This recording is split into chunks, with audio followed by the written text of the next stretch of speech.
And we are live with John, JR from JR Contracting In the present, in the flesh, in the flesh. in the flesh. Yeah, dude, so that's dope. Um, Yeah, man. Dude, you're I got afraid. two cans going. What is that monster? Monster, bro. I need a sponsor, bro. I just started my own podcast, eh? I'm not gonna Did shout it you? out. Yeah, should I shout it out? I don't know if I want to do Fuck that. yeah, man. Talk about whatever you want. Well, The 10 people that listen to this, they'll appreciate it. yeah, I'm sure it's more than that. Ah, I've seen the streams. Yeah, I've seen your numbers.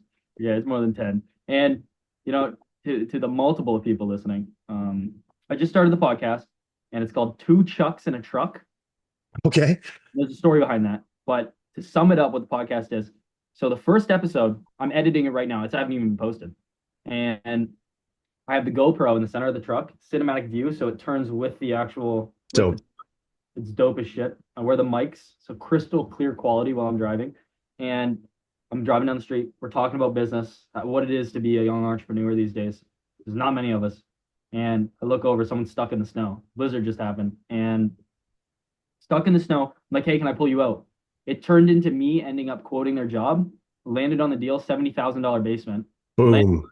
from pulling them out of the snow. I have all of it on recording. So I walked in there with a mic. They were completely fine with me recording. So in the podcast, it's me giving an actual legit quote and connecting with a client. So you can see in the podcast me connecting. I know it was I was like, Jesus Christ. I had my apprentice with me in the truck. It's an amazing experience. I'm very excited. That's the guy you want to fucking hire anyways. Hmm. It's like, you're running a business. You're 20, right? Just turned, yeah. Right. And you started this when you were 18. Yep. That's Yep. wild. Yep. Right. So yeah, I remember what year one and two were like, and you're busy and you're like, someone stuck in the snow, better go be a superhero. Like that's the guy you want to hire for jobs anyways. Oh, for sure. For So it's sure. like, there you go. I can't believe you got that all on microphone, dude. Dude, I got it all. And I can't wait to edit it and put it together. It's gonna be a beautiful episode. I gotta get you on too. Yeah. Yeah, Anytime. Anytime. we gotta get you on. That'd be awesome, dude. But I'll have to yeah, watch my language. honestly, I'm just all over the place, yeah.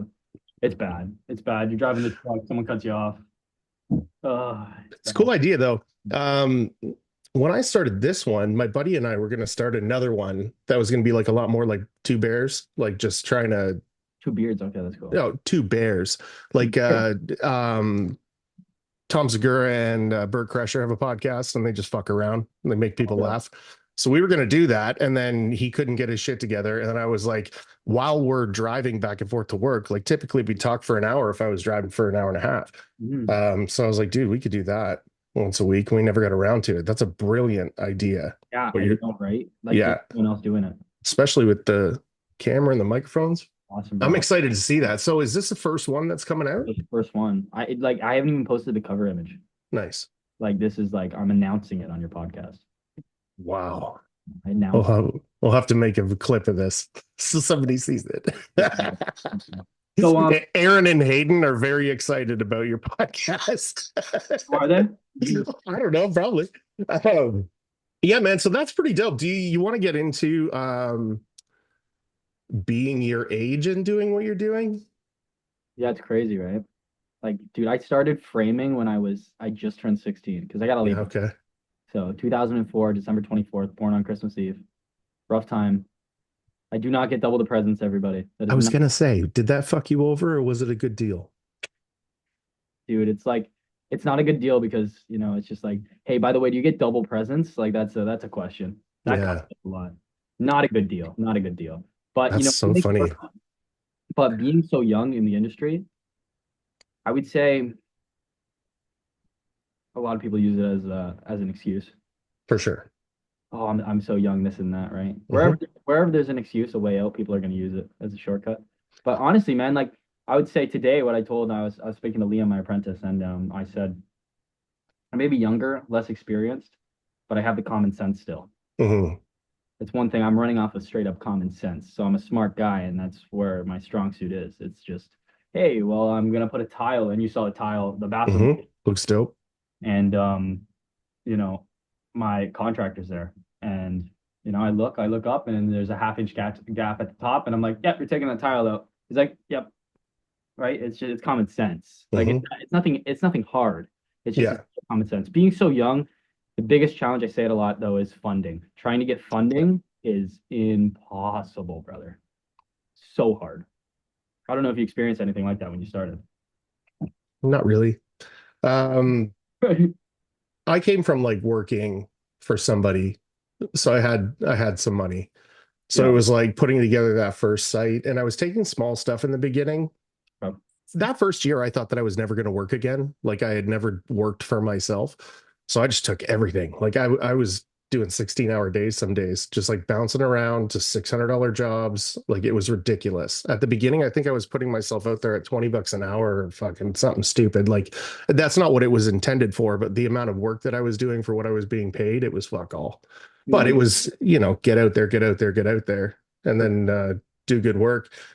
Um, you have to do that. you just got to make sure that the sites are profitable. And if you're doing that in the first couple of years, you're doing real good. Um, your business has to make money on top of your money, even if you are a sole proprietor. Like it's just things like that. I miss doing what you're doing though, because the early days were like that, where I would like do a basement or I would do, we tore the back half of somebody's house out and installed some beams and then redid their kitchen and put in a big sliding glass door. That stuff's like a fucking adventure. It's Um, fucking like it's a mission, bro. You feel like David Goggins, which I know you follow. David Goggins, yes, fuck yeah, I do. on Yeah. his book, never Who's finished. gonna carry the boats? He's gonna carry the boats. I'm gonna carry the damn boats. There you go. Get at it. Um, but overall, man, like that's why. So my background is rough framing. Cool. So I'm a framer by trade. A lot of my stuff is carpentry based. Not a finish. There's not a finish framer, rough framer straight up. And what I did, man, is like I started the company in the worst time ever. It was like right during COVID, Mm, dropped. Framing was at all time low in the market. It was we were framing for like $6 to like less than $8. Shitty market, man. And my guy, and then on top of that, my boss ran out of work, and I was like, you know what, this is a great time to start a company. hmm It You're was gonna be not finding the work yourself. You might as well be being paid for all of it, man. right. Like, If I'm gonna go out of if my boss is gonna go out of business, I might as well try my own, right? And I lived at home, so like, why not? So, yeah, man, like I started as a rough framer when I was 16, worked my ass off, and I told my boss, I said, you know what, man, I barely use a saw, and I was like, I'm gonna build my first house by the time I'm 19. nice. Yeah, I built my first house. Built my first house. I built it with Ludi. I don't know if you know who Ludi is. So he's a subcontractor that works with a whole bunch of builders. He's a bigger one, just like Bruno. And yeah, man, I built my first when no one else had houses. I got my way in, eager as shit, and I built my first two semis and built it faster and better than the two guys working beside me. Yeah. I worked my ass off, and I still do every single day. It's just a grind. I love framing, man. So when I was doing that, um, like corrections work, they'd give me a like a file folder, and then you'd walk in, there'd be a set of plans, and there'd be the deficiency list and all that kind of stuff. And every once in a while, there would be houses being erected, like the fire break houses, Yeah, yeah. where these ones are getting done now. And like one of them would have like three or four guys in it, and then one of them would be like some crazy asshole by himself, and it went up just as fast. Like they were animals. Where it was just that gun never stopped, that saw never stopped, and then I like you'd ask whoever the super was on site, like, "What is this?" And they're like, "The best houses in this subdivision." This is what that guy does. It's nuts, dude. Like there's like crazy Russian framer I follow. He just frames by himself. I won't Yeah, frame myself, but the first house I built, man, like who the hell is like, hey man, I got this crazy idea. You want to come build a house? This is the first one ever. No funding. You're not getting paid till it's done. yeah, Right. And cool. it was just me and my buddy. He never picked up a saw before. So you got to think I beat guy next to me with six guys and a guy next to me with four guys. Hmm. And I threw up that two semis in a month. People say that's slow, but it was me. And I beat the two other guys, and I had the brick wall. It's fast as shit, right? So like it Yeah, was just 16-hour days. It was nuts. Not sustainable, but yeah. it No, was but that's the difference in our trade, man. It's like the amount of money you're going to make for doing a project can sustain you for X amount of time. And if Mhm. that's the way you want to look at it, I suppose you could take your time. But if you want to like smash the workout and get it done, you Mhm. can sit at home for a fucking couple of days, or walk right into the next one and go on a dope vacation that year. Like it's that drive, and especially at your age, dude. Like I was steel framing back then, and we were running. Like Mhm. it was dope. Mhm. And you're just making money hand over fist. I wish I was smart enough to start my own thing back then, Same. because like throwing board, like carrying two sheets of 5/8, throwing them up, somebody's like zip, zip, zip, you turn around, go cut them, bring them back. Like it was nuts. And dude, like, I'm not only a framer, so I taught myself how to drywall. Yeah, Completely taught that's myself how to huge. bro, it's crazy. Go ahead. If you're a good framer, like 100% kind of guy framer, Mhm. and you're taking jobs and leaving the drywall installation, you're so dumb. Because if Oh you're my. good at what you're doing, everything is square and everything is fucking level and all the things, everything's on 4 feet. Mhm. So you're just leaving money there. You got to always do the drywall, and then when you're doing the finishing, then you come in as a three package. That's what I did in the basements and stuff. I knew a plumber, I knew an electrician, and Mhm. we would just take the thing on, and you would frame it dope, and then Mhm. come back, board it. It's a breeze, and then when you tape good boarded framed work, it's like easy. Just go, just go. I remember the first house I ever drywalled, and I am the bluntest guy in the world. I fucked that shit up. It's an art, dude. You got to It's know an what you're art, doing. dude. I've said that so many times, and man, like I know a whole bunch of drywallers follow me, Yeah. and like taught myself completely how to drywall. And I at first like, okay, I'm gonna frame my, I'm gonna drywall board finish first house. It was a ridiculous amount of sheets, and I got 7 grand, and it was like I don't even know, man. It was like almost 1,000 sheets for 7 grand. Whoa. Wording and like, dude, it was cheap, man. And I was like, just no idea how to price, right? You're No like, idea okay. how to price. No idea clearly. And with that 7 grand, I basically just bought all of the Columbia tools Nice. and got myself a banjo. Couldn't afford a bazooka clearly, and Hmm. got myself a 10-inch flat box, the throttle box, and dude, that the first time doing that big of a job, I was stupid eager, and Hmm. I remember pressing a flat box on the wall before, no one to teach me. And now I'm working alongside drywallers and stuff, and they're like, dude, who taught you this shit? Like, Yeah. nope, myself, right? So What are you doing? it's crazy, dude. Like, no, no. How do you do your outside corner bead? What's the process for something like that for you guys? I've heard it's an art, so there's so many different ways. So it depends. If I'm doing like a foot price, like a board foot price, and that's it. It's a fast edge on the outside. I run it through the hopper. I Okay. roll it with the corner cobra.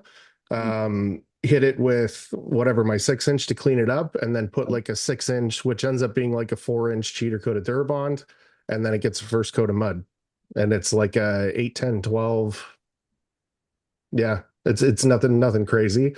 And then for like a linear footage price, I'll put in trim text. Uh, So then you both. cut Sweet. it all properly, uh, glue, staple, fibofuse on where the legs are. Mhm. So you get like a smooth finish when it all dries. Mhm. And then I box it. Oh, Um, I've been doing it with knives, but I heard bo that. boxing it is so fast. So Uh, Even just to get it on. Like if you're like to actually be able to run the box properly and then not have to touch it again takes a lot of work. But if you just want to get the mud on the wall where it needs to be and then wipe it clean, still faster. mhm. No, 100%. Like, can you believe back in the day that's all they did? There was no machines. They do Dude. full houses. These guys are flying. Yeah, but then like I've worked with the Gilberts and I've seen a lot of their work. Teak's another one of these people. T-Mac's another one of these people where they're like trowel gangsters. Steve from Whitby Drywall is a phenomenal trowel guy. I Okay. imagine he could trowel out a house faster than I could box it. Yeah, no, there's crazy motherfuckers like that. Yeah, but I I mean, didn't know. the workload is a little different. Mhm. Oh, for sure. Like 100. I'm running the box, dude. It's easy. Yeah, they're on ladders still. It's all over the fucking place. You're just walking. Yeah, man. When I picked up that, I think it's 67 to 85 handle. It's the biggest matrix handle. You can comfortably box 12 feet, no problem. No way, dude. Yeah, it's dope, man. From the floor, 11 feet, anyways. Hmm. I think I've Yeah, just seen a 4 foot pole. That's it. Nothing the crazy. 3 to 5. So that's the only one I don't use. I feel like Ah, if something's close enough that I'm going to be right on top of it, I want that little tiny one, and then it's right here. I can see mhm. where I'm running. I can keep everything straight, and then if I've got to length it, I want a nice big pole. That makes Um, much sense. Yeah, no, that but makes it's like $1,000 for the two poles, right? So sense. I totally get why everybody doesn't do it, but I mean, it steps the game up You know, big and time. I'd say because I'm newer and everything, and there's not. I'll say it again. There's not a lot of newer people in the trades right now. The market No, is down, and the market is down, and people are scared to start, and I understand why. that's And good for you. we're making it happen, right? I'm a cockroach, so I ain't dying. I'm gonna live through it, and it just makes you stronger. But overall, hearing like you can still do a phenomenal job, like we were saying, with no throttle boxes. You do not need to No, spend $30,000 on like yes, it'll make your life easier, and that's an eventually yes, invest that money. It's not going to go, poorly for you unless you invest that money too soon.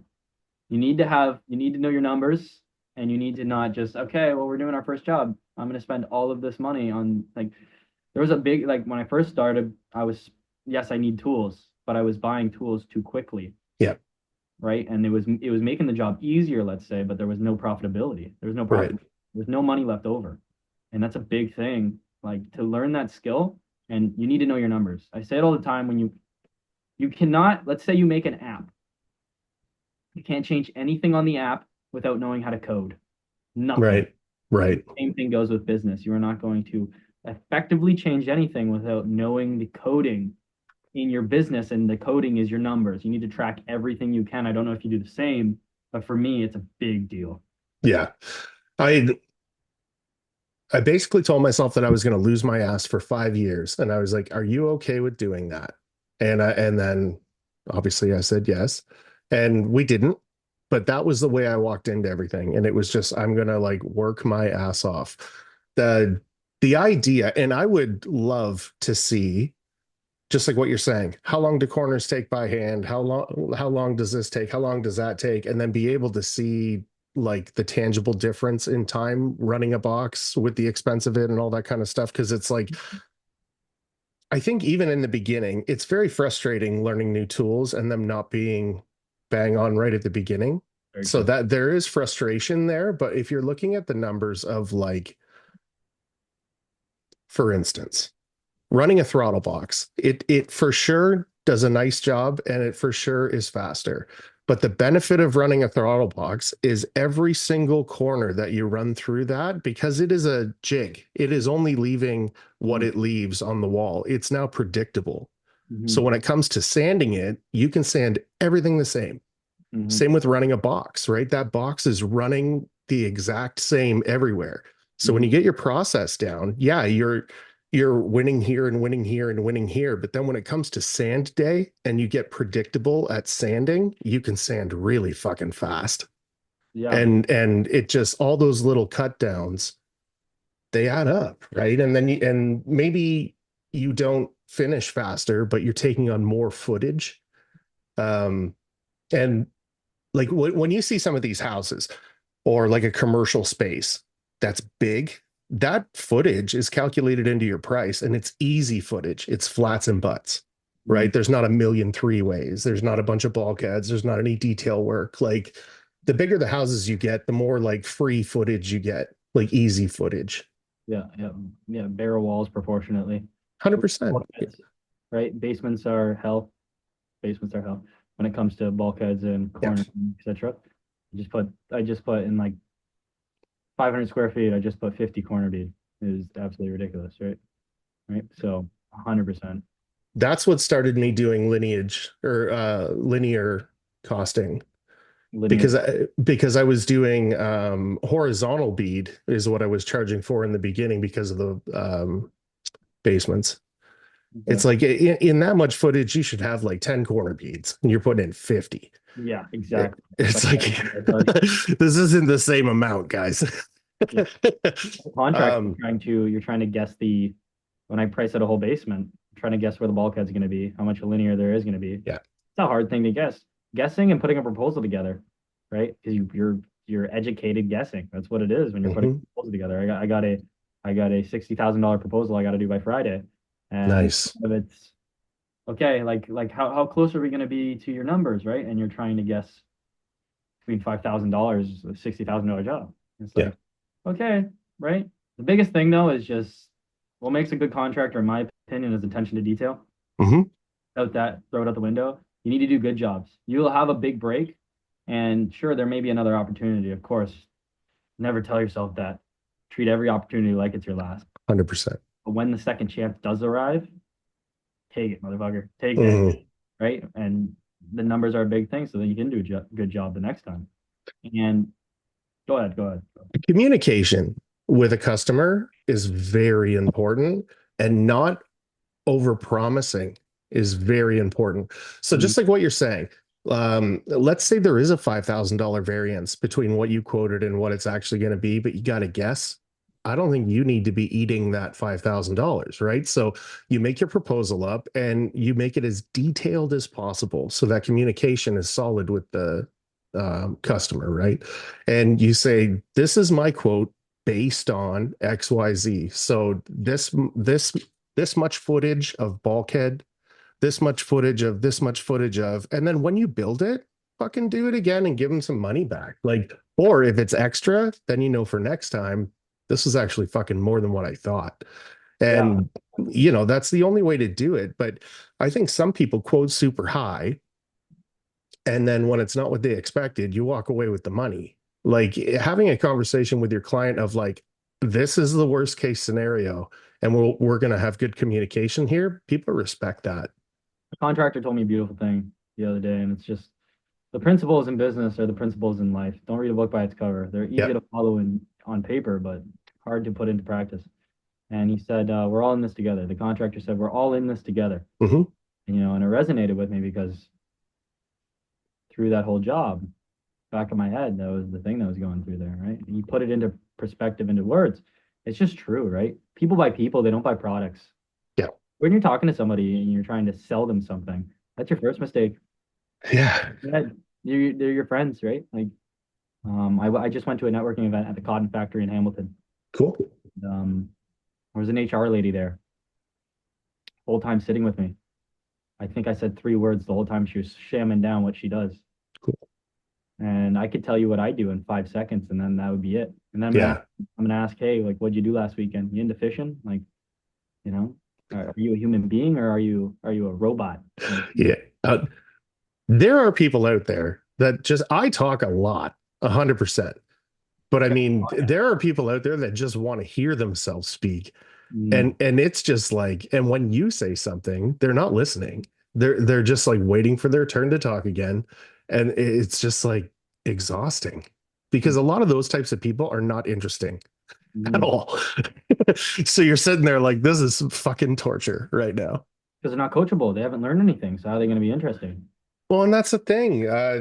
You know, mastery is being able to explain something to a child, right? Exactly. Like it doesn't have to be this long-winded thing about whatever. It's like, what is it? Like when people ask me what I do, I say I build stuff. I like Yeah. What's your elevator pitch per se? Hit it with me.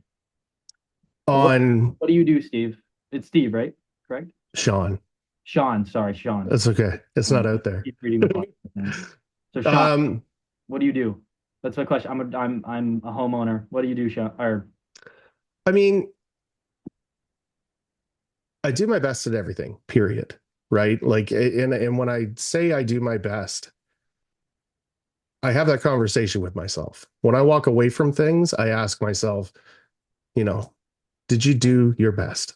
mhm, And even if you fail, mhm, that's all you can do. And I think that that's an asset, man. Like I don't fuck people over and I do my best. And if that means that somebody's got to eat a little bit of money at the end of what we're doing here, typically it's me. And it's like, because you have to be accountable for everything that you do. If you want the ability to complain about things, you need to be 100% accountable for your actions. And if that comes down to a homeowner or I understanding more about their site, it has to be me. Mm. Do you know what I mean? Like, I don't know. I mean, if I was talking to a customer and they wanted to know like what I did, it's, that is such a long speech of what I'm able to do. Like, if we're talking about finishing a house, it's, we do the highest standard out there because that seems to be what works the best. You know what And I say? My elevator pitch is, what do you need done? yeah, that's what I do. Yeah. Yeah, I like that. because I'm never trying to sell. If someone Yeah. comes to me and asks me what do I do, I've already got them, Yeah. right? The best salesman doesn't try to sell, right? He already knows you're going to buy. If you're asking those questions, you already got the client locked in. But So my whole life, I have just been like a problem solver. Like like a doer or whatever you would call that. Of like something needs to be done, and I'll just fucking go do it instead of talking about it because it's faster. Like I'm going to invest the time to complain about this, or I'm just going to go do it. So that's cool that you say that because sales was a lot like that. I was a very good salesman because I knew the answer to all the questions. you still People are. come in and you're like, what is it you're looking for? Okay. Do you understand what you're buying? Yeah, cool. Oh, Like, let's go yeah, fucking get it, bro.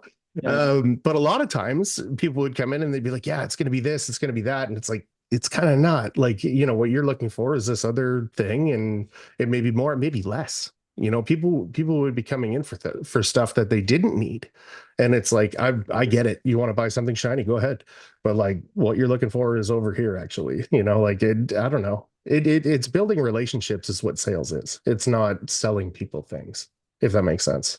I said it, people by Yeah, people. 100%. I got to put it on a shirt. I think I've said it 600 times. People by people today. I think I said it 600 times today. Well, It's I amazing. mean, sorry, go ahead. No, I was just saying it's an amazing quote because it's just true. And Hmm. uh, go ahead and just, like I said, principles that we use, like don't read a book by its cover. There's a million other ones that apply to sales because sales is just being a good damn person. Hmm. All it is. You shouldn't be scared to preach or give your elevator pitch in front of 50 people, 5,000 people, because if you're preaching something you truly believe, there's no fear. Why is there fear? There should be no stage fright. There should be none, Yeah. in my opinion. And I mean, probably 90% of the people that you'll talk to about stage fright is that they think they're going to look stupid. And Yeah. it's like, but do you feel stupid? Like, is that your thing? Mhm. And because I don't know, it's like, Do if you know what you're talking about, people are going to listen to what you have to say. do And you feel stupid? do you know what I mean? Like, are you fucking all day long? Because some people are, and they're just like, I know I'm dumb as rocks, but I am really good at my job or whatever. And it's like, okay, then don't go on a podcast or whatever. Like, I know a lot of people that are just not put yourself out there people. And I don't know if it's just who they are or maybe they are having feelings like that or whatever. But yeah, man, Jordan Peterson says, don't say anything you believe not to be true. And if you can stick to that, dude, you're pretty easy, man. Like, if somebody asks me for my opinion, they can have it Mhm. all day long. Because if it upsets them, I kind of don't give a shit. Because it's like, you asked me, this is what I think about shit. I don't know. Yeah, It, man. you Like, know, yeah, don't get developed into, you know, oh, what do they think about me? What do they think about me? Be a genuine person, man. Like yeah. people how you want to be treated. I can keep going. The things that we use. Don't read a book by its cover. Repeat people how they want to be treated, right? It's just like you learned this when you were, in grade 10. Come on. Hmm. It's not, they're not hard principles to follow. It's just, it's really like the reason why you read is not like a lot of people read not to gain new knowledge. It's just to keep themselves accountable. Yeah. And that's the reason why I do. So Are you reading or doing audiobooks? reading, and Really? we can get into that. The reason why I like David Goggins so much is because he wrote that book and Yeah. never finished. When he wrote that, he starts just off the book. It made me cry, honestly, because he had a long track record of reading disabilities, and I struggle with the same thing. Like, I can't. I spelling is has never been my forte. Reading has never been Same. my forte. And for him to be able to go ahead and have the same struggle and just go, yep, don't care, gonna do it and do it is just, oh my God. It's That ridiculous. book is fucked. Like he reads the audio book Mm. and like tells little stories in between the chapters and that kind of shit. And it's just like this is He does incredible. read the audiobook? Of course he does. What the fuck? Why do I even Well, say and that's what I mean. Like, what do you, David Goggins is going to let somebody else do something? No. read his book? That would be just that would be oh my God. I'd be like, is this David Goggins? What the fuck? Mm. I do like I call it a Be a Man podcast, and it's like solo. And so like when I'm listening to people like Rogan or like Jordan Peterson or whoever, I write down quotes that I like, and then I kind of go through them. Mm. Mm. David Goggins is one of those people where it's just like you are fucked.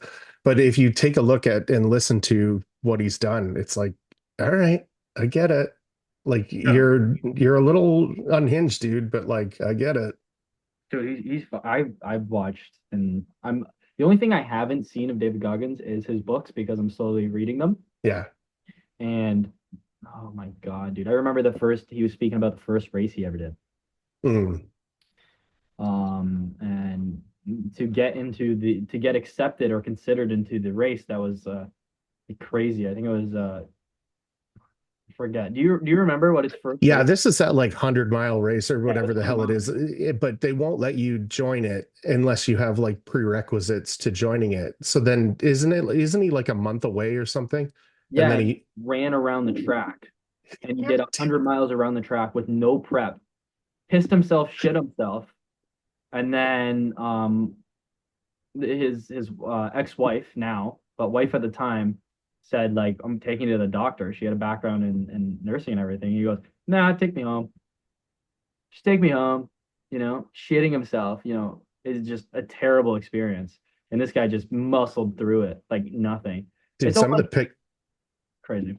some of the pictures of his feet I after haven't looked at them because I don't want to. I do not want mangled, totally mangled. And it's like, so you're just running on those. He's like, yeah, gotta finish the race. Like, okay, dude.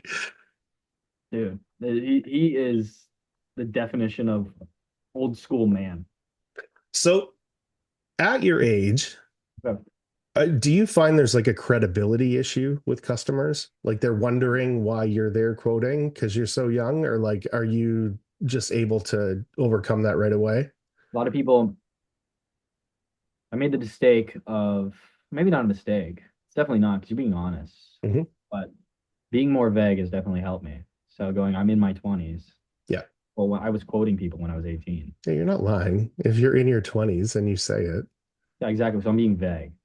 But overall, yeah, the credibility, it's less of an issue than you'd probably think. yeah. Not every time. Though the when it does start to kick in, it's not right away. People think it's right away. I built a house, mansard roof, giant mansard roof in Toronto, 3,000 square feet, 3 stories, massive steel beam in the center, spanning front to back. Crazy, Nice. right?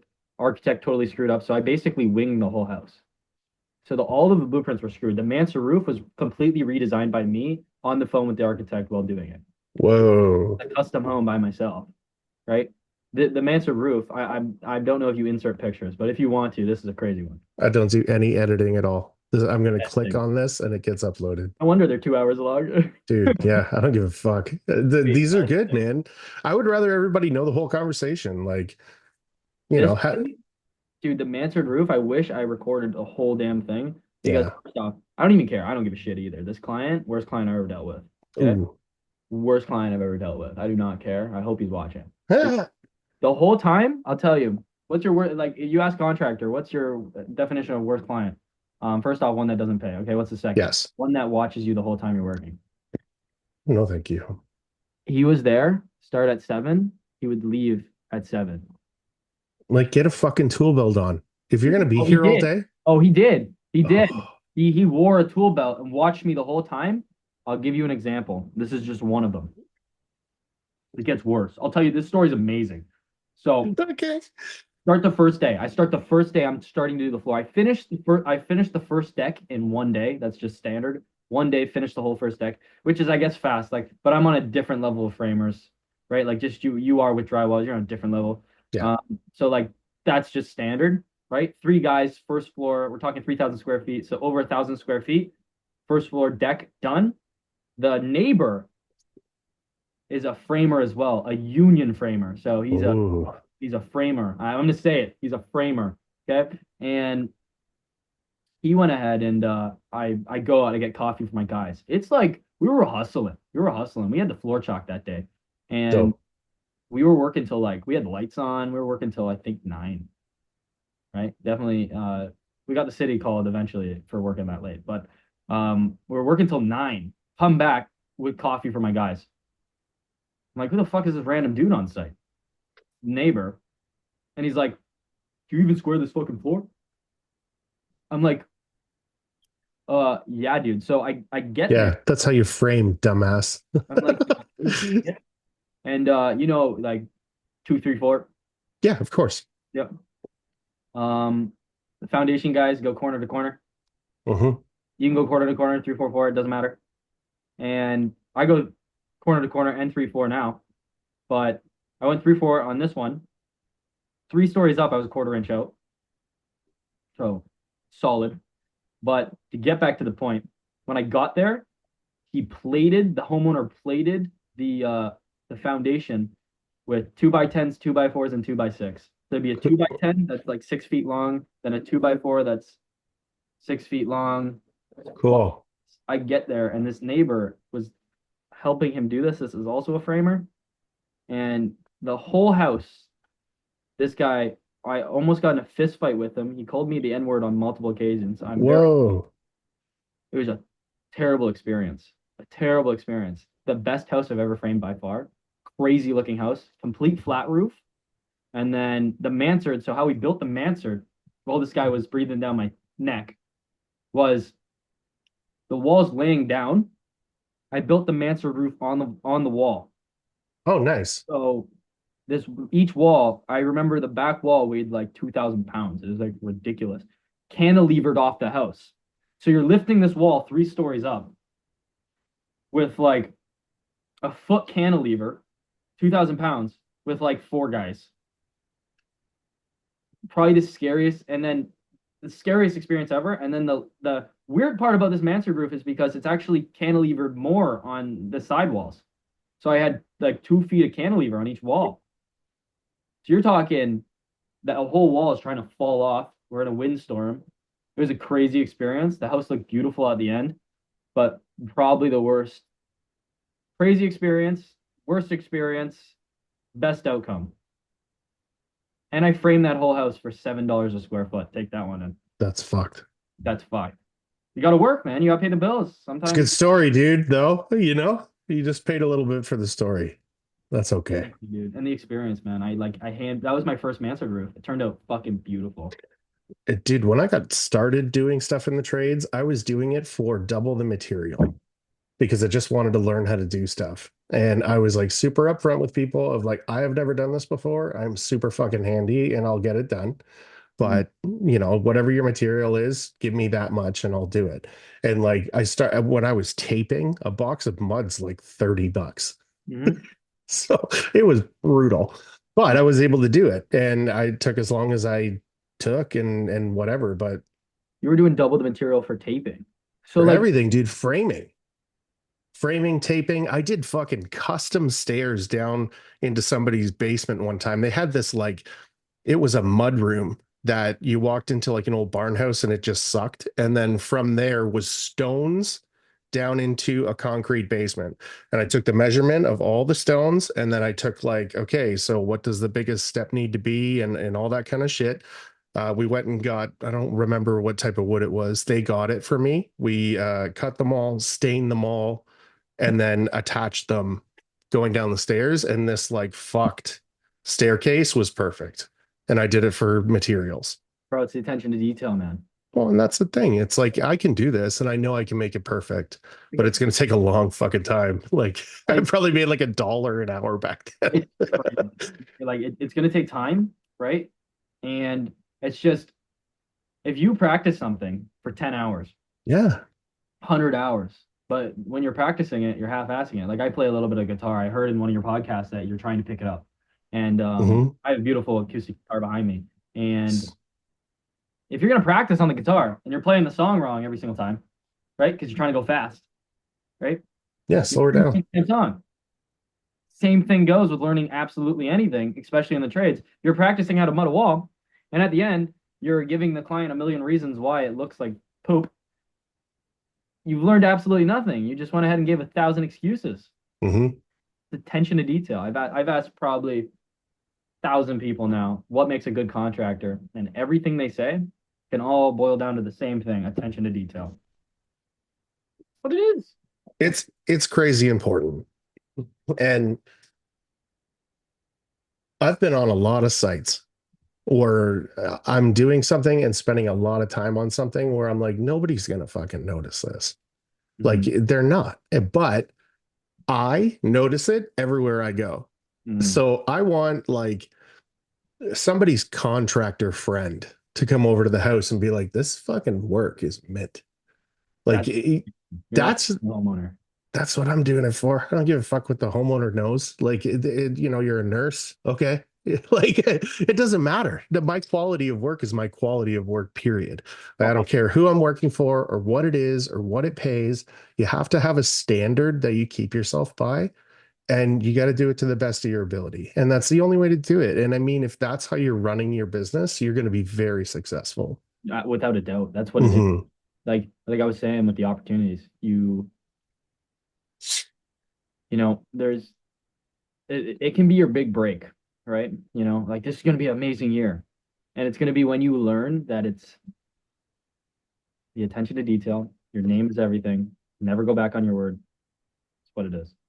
No matter if it costs double the job to do an amazing job, every Hmm. job should be like there is no budget. Every job should look beautiful at the end because that's what your company stands for. It's not an easy money grab. Should not be looking at dollar signs, right? Like, oh, well, I guess if I cheap out on this, like, wow. Like, it's common sense though. It's common sense, and so many Hmm. people fall into that trap, I right? couldn't imagine looking at a client and telling them I cheaped out here and here and here to save money for me. Right. Like, fuck you, dude. That would be my answer if somebody said that to me. Like, Mhm. why is this job not what I expected? Oh, I was fucking you over. So, Mhm. okay. What do you like? And I mean, and it comes down to, like you're saying, attention to detail. Like when you go and do your site visits, when you look at plans, when you have conversations with customers, you need to have a full understanding of what that means on your end. And that's what you need to quote for. And if they can't fucking afford it, then it's up to you. It's your decision. Am I not going to make a bunch of money on this site and do a great job for somebody who's going to appreciate it? Or do I not fucking take the work? What you don't do is knock yourself down to making fuck all and then cut corners until maybe you make some money. That's not business. That is not business. It's not good business anyways. Speaking Like on what I've seen, I've seen that multiple times, and it's sad to see. And honestly, it's sad to see. Like, one it's of the one. biggest conversations that we have Mm, is two coats to three coats. And it's like, you don't have to do this here, and you don't have, and that's not what we do. And like, doing things with a trowel is different because you're bridging that gap differently. It's not the same thing. But if you're running boxes and you're doing two coats, or if you're doing three coats, is helping you, mm, because when you sand it, it's more predictable, it's faster, and mm, there's not as many touch ups. Like, I mm. don't know, right? It's a process thing, but people see that as wasted money or wasted time. But when I run through a house and I sand it, other than like touch ups, which there's very few, everything is predictable, Yeah. right? Like if you're fucking got You're craters here and drag marks there, you're and drywalling, first off, I love that I come and do the like I'm not the one actually like doing the drywall anymore. And yeah. biggest thing when implementing that into my company, the only thing I do is framing now. Oh, When I nice. implemented all of these finishing trades into my company, having that when you are looking at a field of snow all day, it's gonna be very hard to pick out these imperfections. When I come Mhm. in, I have not looked at this field of snow all day. I'm just gonna be like, yep, that. And now the client's going to be like, okay, I see absolutely nothing. And I've implemented that and it's working Mm. beautifully. Just like the tile in the washroom, yesterday, where it was a half-inch gap, right? I don't know Yeah. what went through his head. Maybe he wanted to go home, he was hungry, etc. Right? So many outside factors, and having the like another set of eyes before the actual client, that while I'm not on the tools actually doing the work, it's just like really striking my quality on a different standard that I see. And you have to, I don't want to say have the balls, but like you do have to have the balls to call people out.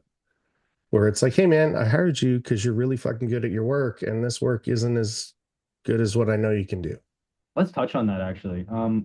With the employees within the business, share a little bit. Um, Very controversial, very different. How I run my company. Just hired a guy today. Hey man, I just want to like this is the conversation I said. I did. Hey man, so this is a family first off, and this is just as much my business as it is yours. Hmm. And the guys you're gonna see have been here from the start, and there's a reason for that. I've never had to fire guys. They all leave at will because etc. But I've never had to fire a guy. Love it at my company, and it does not reflect. It does not matter if you pay them $1 million a year, $50,000 a year. It's the actual experience. And I'm a complete open book. My guys, they know exactly how much I'm making, exactly the profit. They have the full insight. I track everything into Airtable. That's the site I use to track hours and everything. They can Nice. go to their tab and see every single project, even if they're the ones doing the framing. Because I have a framing crew and a contracting crew. They're within the framing crew. They still have complete access to see and reference off of the contracting. There's no red tape. They're like, hey man, how much you got in the business account? This is how much. There's no, and like, not everybody needs to do that. That it's completely fine if you don't do that 100%. That's just who I am. And all my guys know. And if they were like, hey man, I want to start my own company, first off, they would come to me and say that. There would be no behind the scenes. It would be, No abandoned ship. Yeah. I want to start my own thing. I'd be like, okay, how can we do this for you? Right? Hmm. Right? Because that's not how I was treated with my first when I was working with my first framing company. And when you treat people properly, maybe they want to start their own business because they've got their own reasons, man. Like I want to maybe write off all my gas and like I want all the things that owning a business gives you. And it's like, okay, are you leaving though? Like, because you don't have to do that.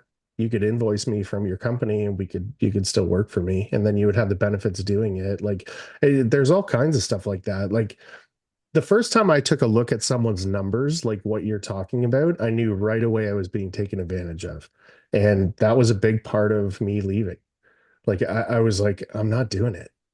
Like, I have an understanding now that like I'm working my balls off for XYZ, and you've talked about a raise and you didn't get it because of whatever, and then you find out and you're like, we're done. When somebody's 100% with you, like if you're driven, you cannot work for other people. You have to work for yourself, Mhm. because the only thing that switches that is basically like footage, where I don't want to be working hourly, I want to be working footage. Like pay me what I'm doing.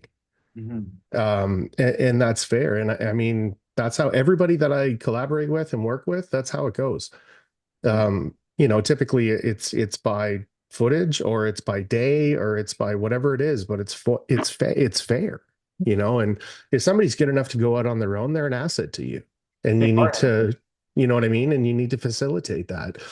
There are people that get fucking crusty about you wanting to go out on your own. Oh, well, I taught you. Okay. You taught me for what, 3 years, mostly? Like, Yeah, and I'm telling you, I want to make you more money. What are you talking about? yeah, That's what that is. I want to make you more money, bro. Like, okay, sweet, let's do it. Like, you think you're ready? Awesome. yeah. And when you're not and you fall on your fucking face, at least you were here with me and we can correct it, Right and back. you can fucking be humbled a little bit and try again later. Yeah, come right back, man. Because we were completely open. But what you were 100%. saying with there's other opportunities other than starting your own business to work within. People will never know that, right? Because Yeah. they felt like they couldn't have that conversation with you. My guys come with me hands down. This is what's going on. And I have people. My lead contractor, he's almost 30 now. He turns 30 next year, right? right? He's 10 years older than me. Speaking Yeah, with, but never guess. You never guess that there's that age gap. mhm. Matter, right? Right? There's respect there. That's I was gonna touch on that. Yeah. Is respect is not a timeline thing. Mhm. There are people I meet right away and I have an immense amount of respect for them.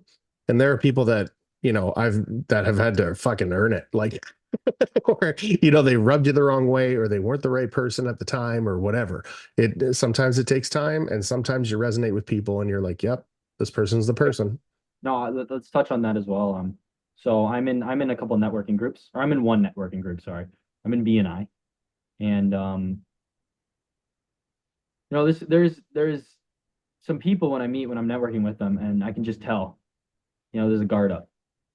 Not That's not them. That's not them, and like that's fine. You're gonna have that guard when you first meet people. I don't personally, right? Same. Like you can tell, I can tell that there's no guard here, and you just connect. You start talking. You start as soon as there's that guard up, and that's normally when you're trying to sell, sell, sell, sell, sell.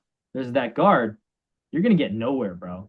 Mm-mm. Really nowhere. I ain't giving you nothing. We are not working together because, well, why do you got a guard up, man? I don't even know you. Exactly. So like definitely got to be a genuine person. You connect. It definitely helps. Like when you're starting a relationship with somebody in business and their first reaction is you're going to fuck them over or you don't know what you're doing or Mhm. whatever it is, typically that comes from a place of this person's going to end up fucking me over. And, sometimes it takes a sight, but yeah, I don't know how you're supposed to have candid conversations with somebody with a guard up. It's Very, they're just going to tell you you're an idiot every time you are, and they're not going to appreciate when you're right. And it's going to be a headache, man. And customers is different, but people that you have to work with can't Mhm. be like that, man. It's a team. It's a team. It's a family. Like we're all here to win. And if you don't feel like you're winning, you got to speak up about it, man. You just be Yeah, we're all honest. good. Have communication. 100%, man. Like I think to touch back on like the people like different way when they hear my age, right? And I think in that aspect, I think there's a guard when I'm talking to other business owners because they're like, you've been doing this for 5 minutes, bro. What are Hmm. you talking about? What are you Yep. talking about? Really fucking well. Yeah, right. No, I appreciate that. But No, but that's the answer, dude. It's like I'm here fucking yeah. we're in the same I damn room, bro. Like, yeah, clearly I know my shit, right? dude, I have been full-time finishing for 2 years. Two Mm-hmm. years doesn't Mm-hmm. take fucking long if you want to know what you're doing and you got a fucking goal and you want to get after it. Like Mm-hmm. I would never say that my work is better or worse than anybody else's, but I know for a fact that my work is fucking good because I make it that way. Everything's overkill all over the place. And I would rather that than leave a shit job. And that's just the way that it goes. Some people, it takes them fucking 20 years to get to that point where they're like, what's the thing that I'm lacking? You're like, you don't have work. Like, yeah, if you're a 20-year guy and you got no fucking work or the work that you have is always a headache or whatever, you're doing something wrong, dude. You Yeah, got to man. change. And then sometimes it takes people that long to be like, you know what? I'm just going to fucking go all out. And if I lose or whatever. And that's the change that some people need and some people do that very quickly. I started my company and I told myself, I said, it's gonna be 5 years of prison. Yes, that's the way to look at it. I'm completely fine with that, man, because that freedom's gonna be sweet, right? So it's definitely worth it, man. Like you were talking about running the tools as soon as you buy them. It's a headache, man. Like like dialing things into your process, anything, you Anything. know, um, it takes time and you lose money. But in the long run, it speeds you up or makes you more efficient or whatever. Hmm. Hmm. And it's worth it. And you have to have that buffer period of like, this is going to fucking kill me for a while, and then when you're done, I'm going to be very good at this and I'm going to make a bunch of money doing this. But like you have to have that expectation of like this is not going to happen overnight, but it is going to happen the way that I say. It's going Hmm. to be good work or whatever. You gotta stand by it. You gotta stand by your word. Yeah. Right? I would be very comfortable having a conversation about my work with anyone. And And what I was gonna say earlier is just you're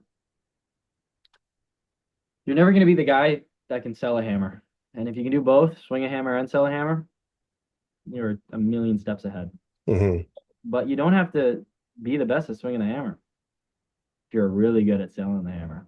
I suppose that's true. A lot of my Oh, you've been jumps, finishing for how 2 years? yeah. Have you, so how long have you been drywalling? Oh, like 20 years. Yeah, like that's where I started. I started as a steel framer that would drywall the work. And then I got into taping on the side, but it was always hand taping. Like I understood the process, I understood what needed to be done. I just fucking had hand knives. So I gave up on it because I couldn't make the money that I Mm. needed to for the headache that was being given to me when I could like go build a custom Douglas fir pergola at the same time. Like they pay vastly different. So then when I found out that the tools were on the market, I started using them and I was like, okay, not only is this super fun, but I can make a bag of money now because it's there. Like all of those things, like I need to make sure that this is full of mud. You're not doing it with a knife, you're doing it with a box, and the box is doing it every time. Wow. So I got an understanding of it. And I've always been in the drywall space. Like I either was running teams or I had drywallers on site. I knew what I was looking for. So bridging the gap, like it's probably unfair to say 2 years, but realistically, like I Long mean, I've not done any other work except for some custom stuff because I wanted to, but time frame doesn't speak. Your work no. speak. Yeah. Yeah. I Yeah. I want to touch back on the first time I ever used the tools, but first I'd like Yes. to before I lose my train of thought. Are you the best finisher in your company, in your opinion? In my company, yeah, it's just me. So I got, oh yeah, okay. Okay. I would say if you were to ask me, are you the best Tyler in the company? And I wanted to fire Yeah, myself from that. And I would go, absolutely not. Because I hired that guy. I know what the best tile work looks like, 100%. but I'm not the best tiler. There's that difference. You got to know. See, so the difference to me is a time frame thing because Okay. it like his finished work, and if you put your time towards it and just said, I need to make this as perfectly as possible, there's no budget, your work would come out the same, but it would be a time difference. Very true. And that's the difference. When you know what perfect work looks like, and that's what you expect from people, and you pay them to do it, and then they do it, it's faster. That's all it is. That's true. Perfection's perfection. Time frame and perfection is true skill. Yes. Very true. So let's touch back on the first time I ever used the Yes. drywalling tools. I was hand mudding. I did this basement. Don't look too close. I This was can't. We're first, good. thank God. I'm glad the lights are on.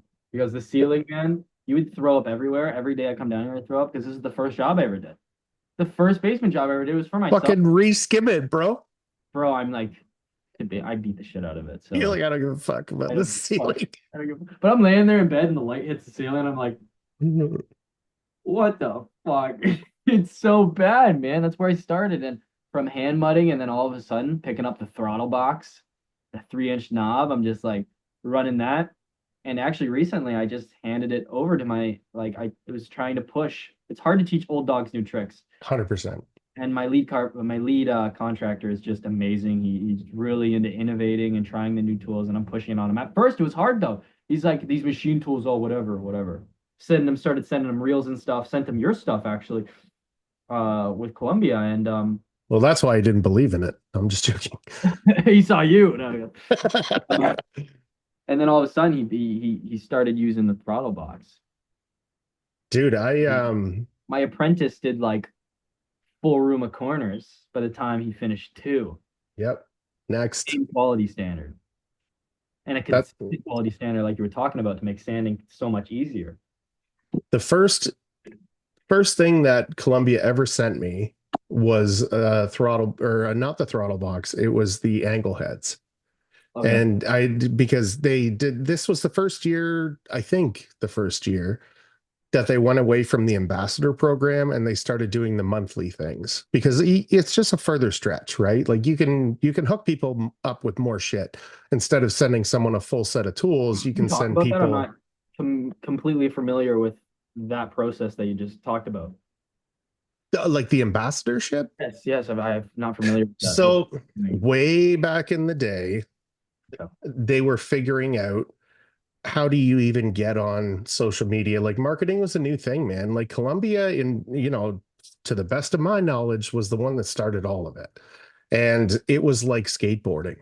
So back in the day, if you had a skateboarder that was dope and you had skateboards, you would give them free boards. So when they were doing the work or they were doing their shit, they were repping your products. And then that was essentially marketing. Instead of buying like an ad in a newspaper, you take that money and you send tools out. Mhm. And so when the ambassadorship started, I think it was like a prerequisite of like X amount of posts per month, X amount of reels, X amount of stories, or whatever it was. And they would send you a full set of tools. Sweet. But there was like two. Like it was like Phil and then like Brad Hanna and like, Lydia, Danny, like the people like that. So instead of sending a whole set of tools to people, now every single month, like it's box month, it's taper month, it's angle head month, you can send them to people and they can give you content of them using it instead of having like spokespeople or whatever you would call them, like sponsored guys. Um, You're so when reaching so many other people doing that. You're Well, right. and that's the thing. And you just get more people using them. And like you just get more, just more. You Mhm. know, like I luckily in the beginning kind of cut that shit out of like talking about tools. I always have a little bit, but like I started getting into like how to run them and like doing videos like that.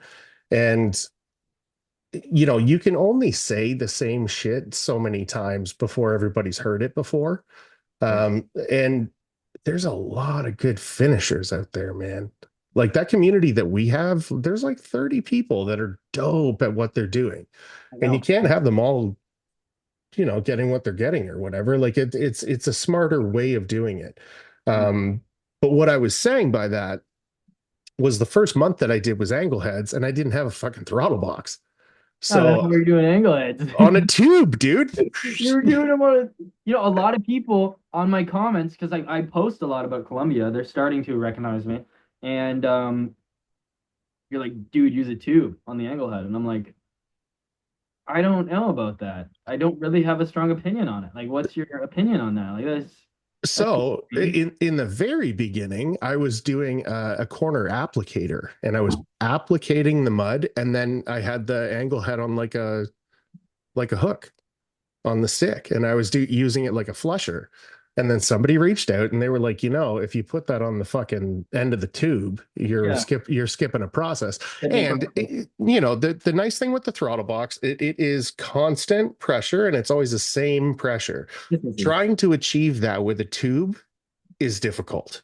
That's what my thought process was. I was scared to speak on it. This is a realm, like, be like you speaking about framing to me, right? A little bit touchy on eggshells, because I am so self-taught, and the Yeah. experience you have using these tools are just phenomenal. So using the tube, that's what I would assume. I would Yeah. assume that you wouldn't get that consistent pressure. And like what you're saying, the consistency when you're mudding and taping and finishing saves the hassle, because you're not perfect, you're human, and there's going to Hmm. be there's going to be touch-ups. It's going to eliminate them, because everything you can already, you go in a room, you go, okay, most likely I'm gonna have to touch up the corners. Most likely I'm gonna have to do this, and eliminates all the guesswork. There's no Easter eggs. So you touched on something there that's huge. So three ways are always a pain in the ass, always. Mm-hmm. So now when I tape out my corners, I flush them all or run a 2.5 or whatever on them. And then I go up into the corners and with my thumb, wipe all the fucking mud out from in behind the tapes. And they are flat on the wall. There's nothing on them, no mud at all. And then either at the end of that day or the beginning of the next day, I come in and then coat my three ways. My three ways do not get coated on the same days as me running the angles. So what I'm doing is I'm coming in, making the three-way perfect, and then I'll do that two, sometimes three times. Well, I know. And they're fucking mint, but it's part of the process. It's not like this, you walk up to it and you're like, oh, everything's wet and I'm gonna fuck something up. No, So because you will. you do all of your corners, wipe all the mud off, and do it completely separately. Yeah. Yeah, my three ways are a little box like this with nothing, just bare tape. And they're flat to the wall. And then the coat Okay. that is on the wall, it will be dried. And then that gives me exactly how big it needs to be to fit in. With consistency. Done. You turn it into a process. Everything in the trades, you got to turn like people that maybe are listening that aren't in the trades. You got to turn everything into a process. Cut and dry. You do this, this, this, this. Your day's gonna run smoothly. Mhm. If you go to the gym at 9, you do this at 9. You do It's this. predictable. Predictability in the trades. Now, okay, McDonald's. Okay, McDonald's, when they train people, they could literally train a monkey to flip burgers now. It's a literal button they click. They made it idiot. Nice. We need to implement the same exact things into Yet they still fuck up my hamburgers. they still fucking well, it's because they literally tried, I have know. workers in there. So complete mess. Yeah, but I mean, yeah, like when you drive up to that drive-through, when you order a drink, it goes into a machine and the machine goes, "Whoa," and then drops the ice and shit and fills it and then brings it around. Like nobody's touching that. And it's predictable now. What you put in is what comes out. And I think finishing, again, anybody literally can do a job as clean and flat and true as anybody else. It's how much time it would take you to do it. If it would take you 4 fucking months to do a house and it would be perfect, you can do it. You just can't make any fucking money doing it. So don't do it as your job.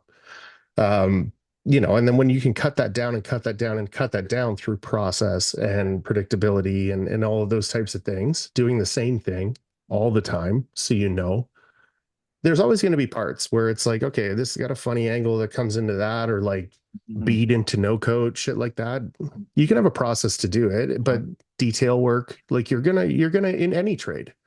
If you That's get funny. into like high-end detail work, you don't have a process for that sometimes, but You take your don't. fucking time because you've got process on everything else. It just makes it's easier for training. It's easier when you're actually doing the work. Just have the process, and you put the corner bead on, then you put your tape on, then you like. There's a reason why there's a process, and as soon as you get it cut and dry, you literally write it down, right? It's gonna make the workflow go so much smoother. Touch on what I do with my corners, my three ways is kind of similar. I'm not as clean though, so I don't. I code everything. My guys code everything. They run their corners with throttle box, 3 coats, and then that they do touch up their corners last, so it's not in between coats. So they go ahead and touch the corners last, but Yes, they're not actually cutting the corners in, so they're not actually making it clean. It's after the thought fact. So that's actually, right. you do that. So we do touch the corners after that, but then we actually caulk all of the ceiling. It's an old contractor trick. Okay. It's only in basement renovations we do it. If we're doing a full house, There's a lot of movement. Yeah. there's a lot of movement, especially because they're normally older buildings. Caulk all the corners, and it does hide some imperfection inside the corners, right? And it just gives that flawless gloss finish that I find. And like, what is it?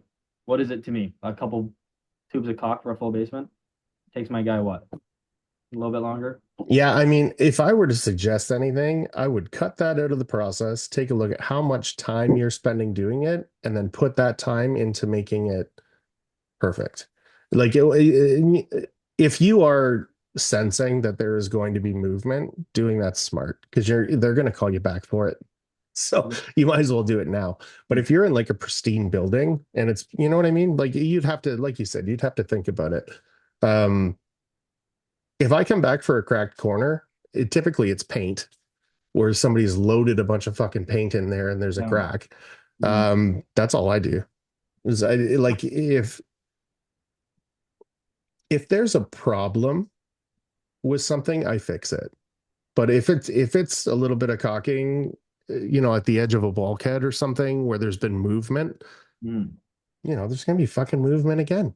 So Very true. That is yeah, true. here you go. And you got to wipe it super, super clean. Super. My only issue with that is I like that crisp corner, Okay. and you're gonna get that little bit of a rounded corner when you're when you're doing that. It's old dog trying to teach, or sorry, old dog me trying to teach him new tricks. And my Yeah. head contractor brought that up to light, and I was like, go ahead, do it. Yeah. Do it. It takes you how much longer, and that's just your process. Do it. As long as you get the same result at the end. Sometimes there's a middle ground with everything, right? You know, 100%. and when you're actually trying to teach, let's say you hire someone that has 9 years of experience doing, let's say, drywall. If they're gonna get you the same finished result their way, what's the harm? Yeah. Do your job, man. Do your job. I hired you to do a job, and people sometimes forget that. So there's definitely reflect on yourself and listen. Hmm. When you're hiring people like that, and sometimes it's you gonna give me the same goddamn finish, same result, level five. Okay, awesome. Don't care, Done. dude. Um, on the back of all my gear, it says, be humble, treat everyone the same, and do your fucking job. And it's like, if you just do that, if I hire you, just do those things. That's Mhm. all I want. Like, you don't, you might know better than me, but I don't need to fucking hear about it. And if I ask you to do something a certain way when I've hired you, you need to listen. So Like, or don't take the job. Like, one or the other. But when you're talking about a 20-year guy, what time does is it builds experience for sure. okay. But what time also does is it builds bad habits. Mm-hmm. I would rather find a guy in his 20s and show him how to do something properly than have a guy in his 40s that's really good at what he does with shitty attitude or shitty, they won't see this or we'll do that or I can fix that not properly.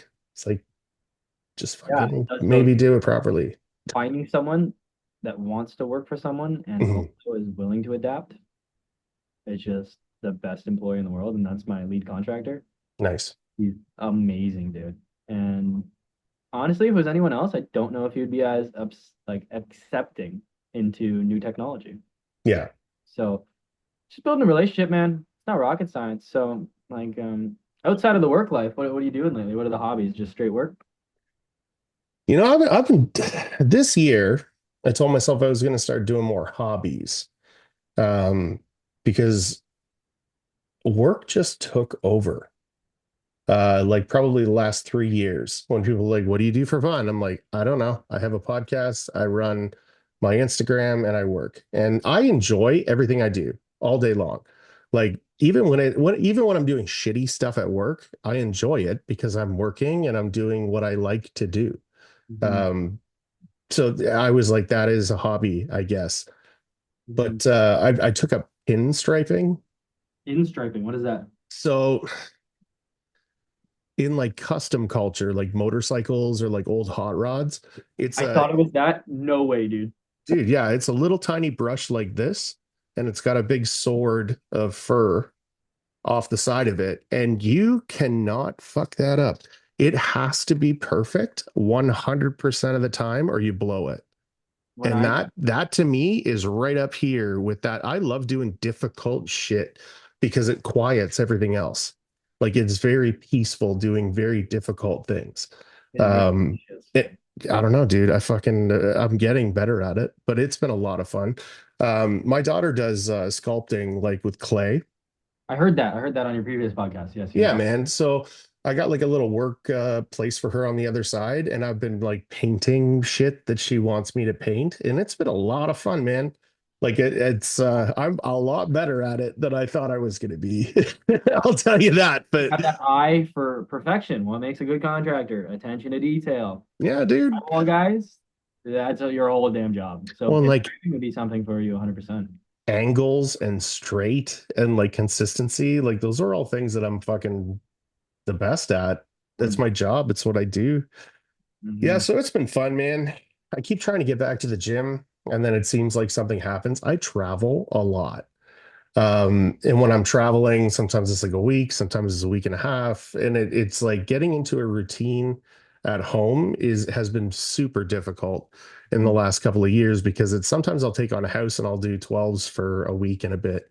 And sometimes, I'll have time and sometimes I won't. And, like it's one of those things where when it's go time, you have to go to work, right? And being exhausted from the gym to try and go to work, you can't do it. Hard. So I'm yeah, hey, younger, so I got a lot of that young drive still. totally.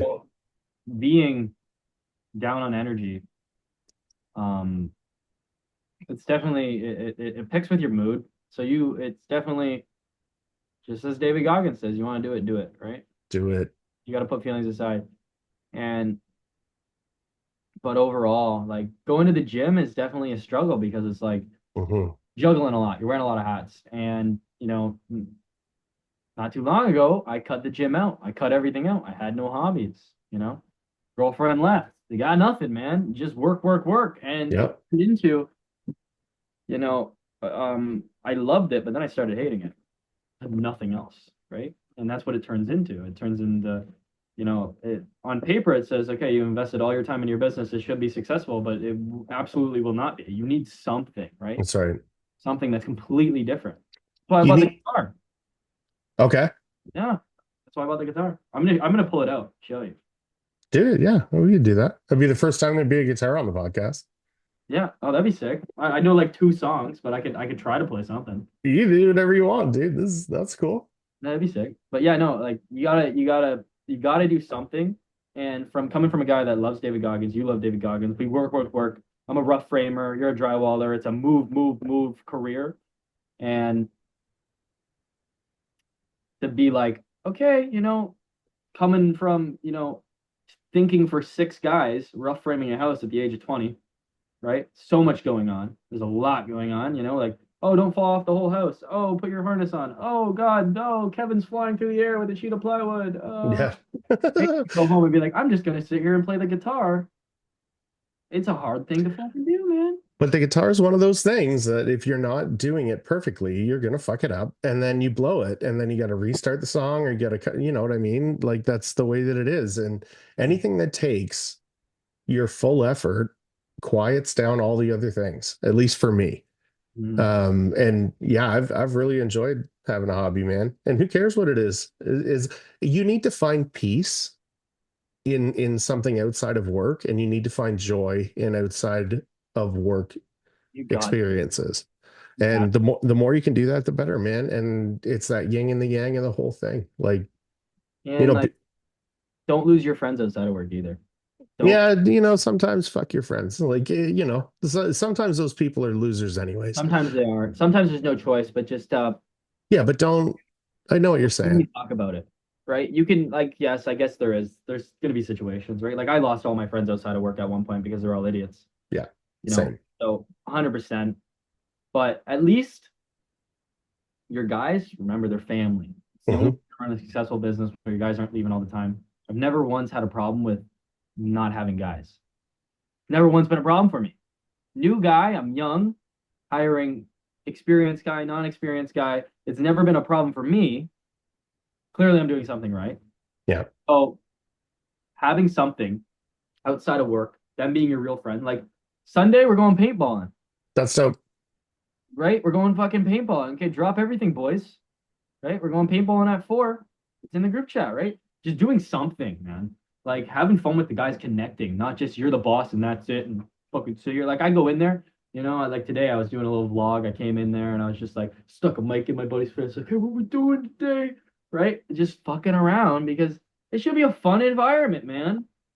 I mean, if you got to be there anyways, you might as well be having fun. Like that first year of finishing, I worked with like probably 20 different finishers, Hmm. and like uh, it was a slingshot into knowing what I was doing, is seeing all those different processes and all the different techniques, and kind of like melding it into what I thought was correct. But every single time we were having fun, every time. Every And that was number one, man. Like I have aggressive goals when I'm like, day. today we're gonna fucking finish the whole house in a day. I think Like, we're a lot alike, dude. Like yeah, dude, driven. I have the stupidest goals, dude. I'm like, when I'm the one actually in there, like I give realistic goals when I'm not the one doing it. But as soon as I'm the one framing that house, it's like, okay, boys, know what we're doing today? We're building this whole damn house. Like, That's right. dude, we just started. We just plated the fucking foundation. I don't get it. But no, they are aggressive. They'll be like, okay, know what we're gonna do today? We're gonna do all the exterior walls and the interior walls. They're gonna be like, dude, the last house, we barely built all the exterior walls. And then I'm like, yeah, well, we learned. So now we're doing all the interiors too. That's right. Now we have the experience. Right. And if we get that down, then we're going to be building the floor. So Yeah, but there's nothing wrong with that, man. No, Like now, the problem that I had in my earlier days was I was expressing those goals to the customers. same. I'd be like, I yeah, still do it all today the time. we're gonna get this done. Whereas, And it'd be like 10 o'clock and they'd be coming downstairs like, hey man, you going home? you're like, no, remember when I told you? Yeah, I'm not done yet. They're like, yeah, we are though. Maybe it's time to go home. I'm like, Please go. okay. It's like you got nothing else. This is it for you. Like, dude, it's 12 o'clock at night.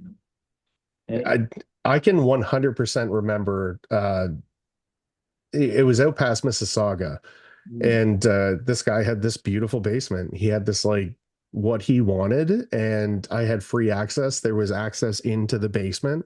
side door, yeah, sweet. Dude, and he would come down and be like, "You're still here?"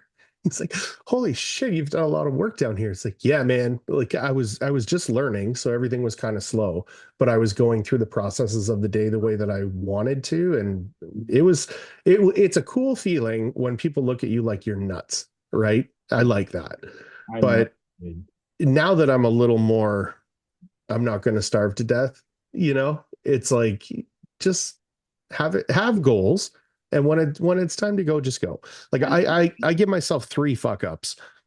If I am making careless mistakes and it happens more than twice, we're mhm, done for the day. And like if that's at 10 o'clock in the morning, then go for lunch or something, man, and come back with a clear head. you need a couple But couple Red Bulls or something. well, and So that's the thing. Like, but most of the time that stuff happens at hour 12. And yeah, you're going to come back tomorrow. You've got to put the time in to correct your mistakes. And then you have to start. Just stop. not worth it. Just stop and go home, get a good night's sleep, And when and you're come doing back. something like any trade's very, very dangerous, but touchback on rough framing, I just look over it, but it's a dangerous fucking like more Do people you? die rough framing than like second line military.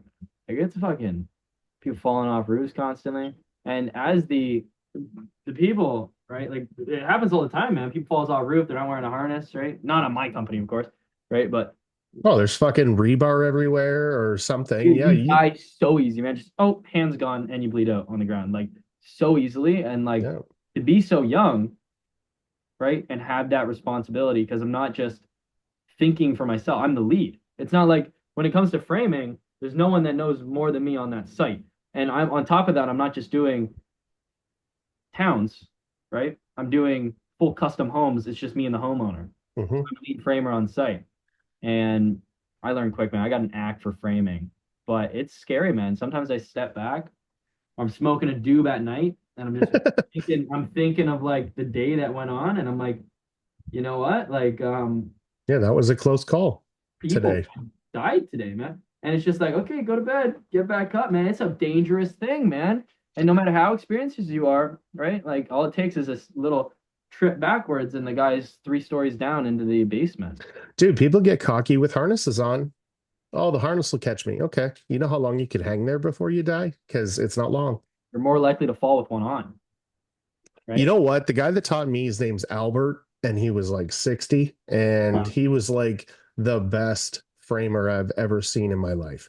Mhm. It was unbelievable, but I was constantly, because I came from a commercial world onto his Yeah. site, and he was teaching me how to build houses, and like the work was phenomenal. Everything that he had to say was phenomenal, but never wore a harness.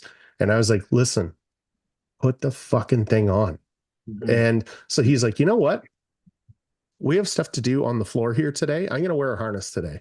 And like he's tripping over it. And he's like, it would kill him 100% if You're he gonna was be wearing a slower. harness. You're gonna be slower when you first start using a throttle box than when you were hand mudding. Hmm. A new thing, right? So definitely don't neglect it 100%. It does suck though, and it's definitely a tripping hazard 100%. But when you're doing like, I'll be frank with you, okay? I know this is an uncensored podcast. It is. So harnesses sometimes, man, it truly is more dangerous. If you have a tag, if that opens up, right, you still are falling another 6 feet. And how tall is a wall? Do the math, right? Well, and that's the thing. On It's front like you floor. see so many guys, even you see guys wearing harnesses and the fucking thing's dragging along on the floor. Like, why are you even wearing it? Well, because I don't want to get in trouble. Just do the fucking thing properly. Mhm. If somebody is telling you that you're not supposed to be putting anchor points down or like a tagline or whatever you're going to be doing, that's illegal. Facts. Like that is not an excuse. My boss says this and that, or it's not safe, or it takes too much time. Yeah, it does take time because if you go to fall, you're having 30 feet of cord. Like, you know what I mean? You have one anchor point on a house and you're at the furthest point. When you fall, you're gonna hit the fucking ground. And What are you wearing it for? a roof, when you're on the roof, there's no fucking excuses. No. The roof, especially, I'm assuming we're talking about the roof right now because the points where it's like, okay, shit, like harness, like this is just like I'm gonna accidentally trip and then fall 3 stories and then hang myself on my harness. That's when you're putting joists in. You're only a ladder height up. Yeah. You're not. I think that's retarded to have to wear a harness on that. You're on the roof, dude. Gust of wind comes 3 stories up. You're fucking more than dead. And then on top of that, if that's your employee, fuck all the backlash you're getting, dude. You just murdered somebody. That was Well, your employee. That was your responsibility. and yeah, like you said, the backlash of it all is devastating, right? Mhm. But you now have to live with the fact that you did that.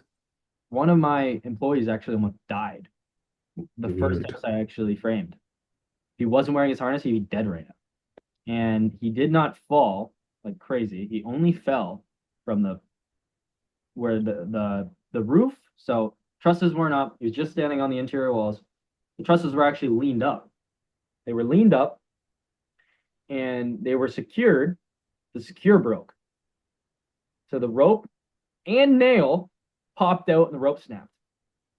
3 trusses fell on top of him while he was on standing on the walls. He was wearing his Dude. harness, he was tied off. He fell in between the walls and it caught him. Nice. But even if he wasn't wearing a harness, even if he is wearing the harness, those trusses hit him and pinched him in between the wall, would have crushed his spine.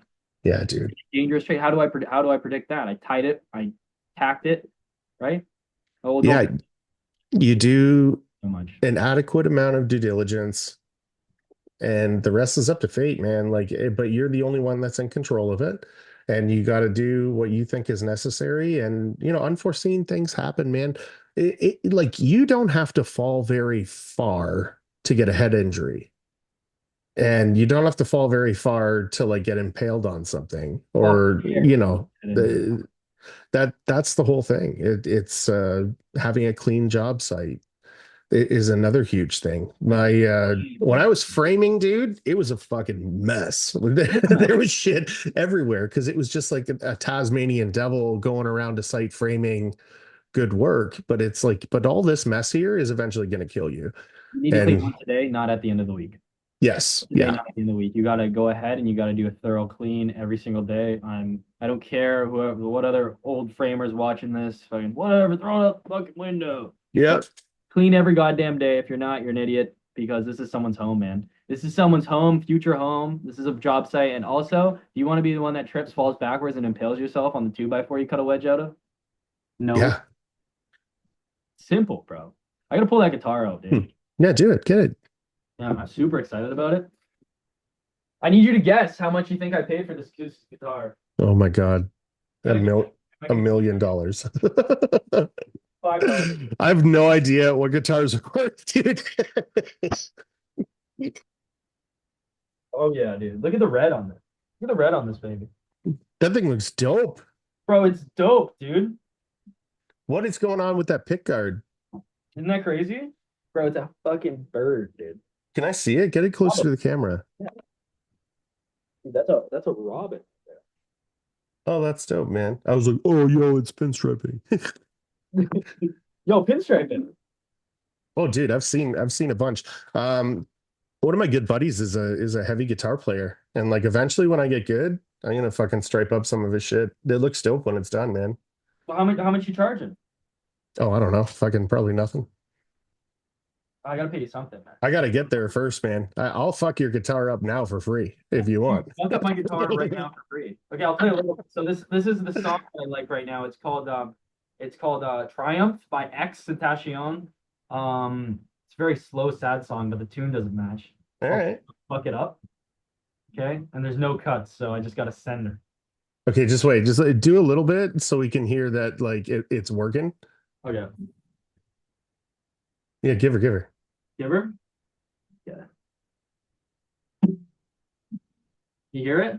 No, Absolutely not. no. I just hear the thump of you touching the. Okay, well, That fucking sucks. that fucking sucks. You know what? Well, I could put my mic in, but then I would have to put the headphones in because like I got You, the mic and everything, but you you can know, do that. You can fucking do that.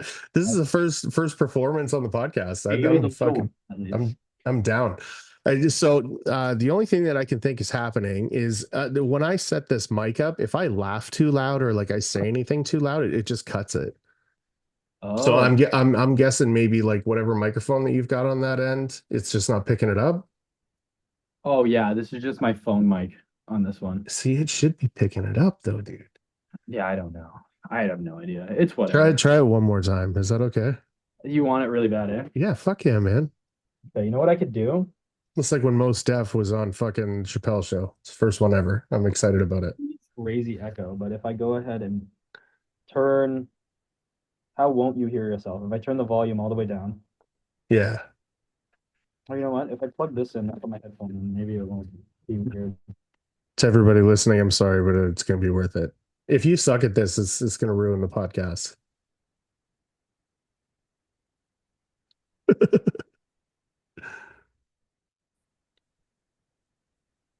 No, I can't hear shit now. I hear nothing. Oh, here we go. He's turning the mic on.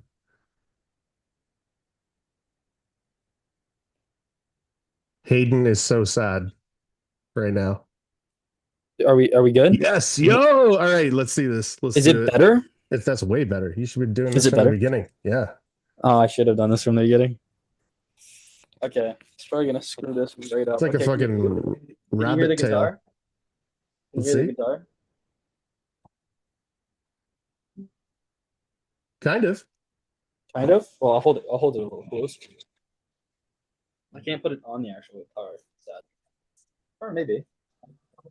Hear that? No, fucking nothing. Dude, this is Absolutely terrible. nothing. Oh no. What? We'll have to have you back and figure it out, dude. That sucks. All I hear is you hitting the key, the pick guard. It's It's so just like weird. thud. Just thuds, eh? It's That's so too strange. bad. That sucks, dude. We'll have to figure that out, man. You send me a video. I'll put it on my stories tomorrow. Dude, no, I could just pretend and then we can do it. There you go. We'll just send it. We'll just send it so then you can at least take the pictures on the podcast. Or playing the guitar. That's perfect. Okay. Okay. You really can't hear it. That sucks so much. No, that's fucking terrible, dude. That sucks, dude. Oh, there you go. You hear it Like, a little bit. I can hear it a can little you? bit. Yeah, yeah. Yeah.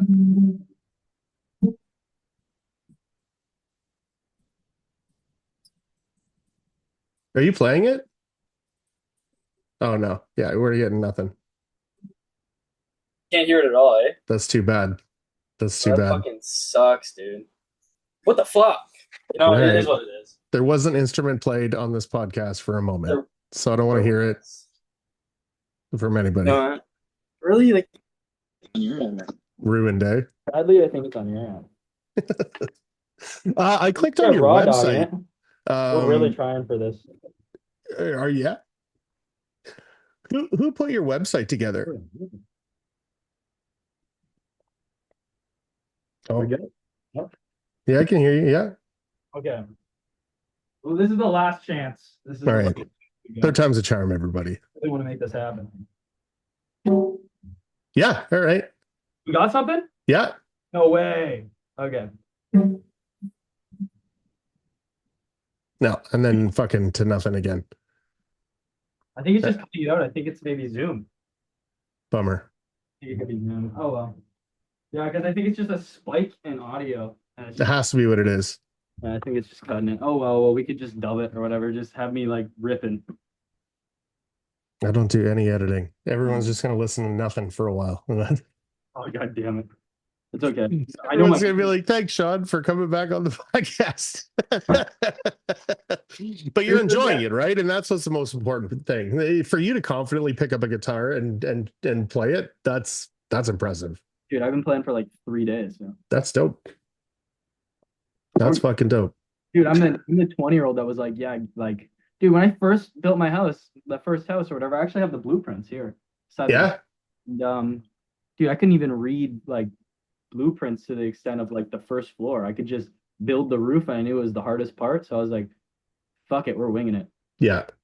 Turned out I mean, if you know what you're doing, prints are pretty fucking easy, man. Like they are very like overwhelming. There's a lot going on a full set of prints. I knew what I was doing. I could like frame houses. I could like do my job up until the point where I started running jobs. And when they gave me the full set of prints, I was like, none of this makes any fucking sense. And you just go over it. You read all the indexes and you read all the notes. And when the plumber gets there, he knows what he's doing, man. It's like you can double check with a set of prints pretty easy, but like to just pick up a set of prints and like say you're going to do a job, it's difficult in the beginning. yeah, I'm about to show you the first house I ever built. It's probably gonna blow your mind. These are the blueprints for it, dude. These are getting framed actually pretty soon. Yo, that's a big dope house. That is a big boy, bro. I picked up these blueprints, these exact blueprints I used to frame the house. These were on site every day. It's And impressive they're not fucked. they no, like look at that page, bro. Yeah, I had a study page, and like I always had a study set of prints, and then I had a set of prints for on site because by the end of the site, my prints were toast. Like every dirty hand monkey that would come in, and he's like, "Can I see the prints?" He's rubbing his dirty hands all over it. You And take these him are the outside size. because you're double checking, it's muddy. So what I do now, so there is a dub set. So now I take the Nice. whole set, and my dad's actually he's a graphic designer, and Dope. he owns all of his machines, complete graphic designs. If I want to shut that one out, Yeah, do it. he has stickers. He wrapped my truck. He does all my blueprints. Dude, anything with print, custom, like hands down. Did all my uniforms and everything. And so I my was hmm, so I've got notes here. Your truck is on the notes. That is a dope wrapped truck, man. which one? The Ranger? It's black and white. It's on your apparel highlights. Barrel highlights. Oh, that would have been probably the Ranger. So I got so a little backstory. So the Ranger. So I had this idea when I was younger, very young. I was probably 14, and I said, "Dude, no, it'd be sick." Was not sick, but how about some e-bike landscaping? So an e-bike, and then pulling a trailer with the lawnmower and everything you need Okay. in this idea. And I wanted to see it through. And I know you're that type of guy. You would rather see the idea through and see it fail than never try it and never know. 100%. I tried it, it failed so fucking bad. And I bought that truck right when it was failing. I tried that for like 2 years and I wanted to see it succeed so badly. And actually, I just couldn't. The reason why I failed is not because I wasn't getting business. I had the full season booked out like that with I think it was a 60% profit margin. And for landscaping, that's just ridiculous because there wasn't all these extra expenses. But to hire someone to ride an e-bike around town was the tricky part. So I bought a Right. truck halfway through, and that was the Ford Ranger. I bought that truck and I sent her, and that truck's actually a manual. Oh shit. Yeah, it's a manual real world Ford Ranger. And when I bought it, I had no idea how to drive manual.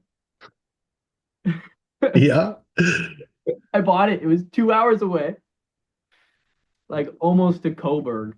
You'll figure it out. Yeah. I figured it. We got it stuck in a ditch because I was trying to reverse and just rolled the clutch.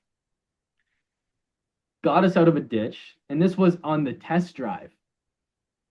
Got That's it. crazy. It was a crazy story. No plates. Okay. No no temporaries. This was like a last minute, just gonna buy this truck. 4 grand out the door. I think it was only 130 on it. And got it home. And then we used it for everything. I got pictures of that truck full of a full skid of concrete. Nice. That's like what, 3,000 pounds? The fucking first time I ever drove a manual was my dad's Firebird. It was like a souped up Firebird. And we're driving to the cottage and he's like, You ever driven stick before? I'm like, fuck yeah. So he pulls over onto the side of the road and I hop in and like burn it out, dumping it into first, get it into second. And then as I'm putting it into third, I'm looking at what I'm doing. He's like, pull over the car right now. And so it was the first and only time I drove that Firebird. But yeah, I confidently was like, yeah, I can do that. And I had no fucking idea what I was doing. Later on in life, it's different, right? Like you understand how the mechanism works. I was just like, yeah, I want to drive this. Yeah, well, actually, the same thing happened, dude. I was just winging it. So I Yeah, picked dude, up you my figured out. first crotch rocket,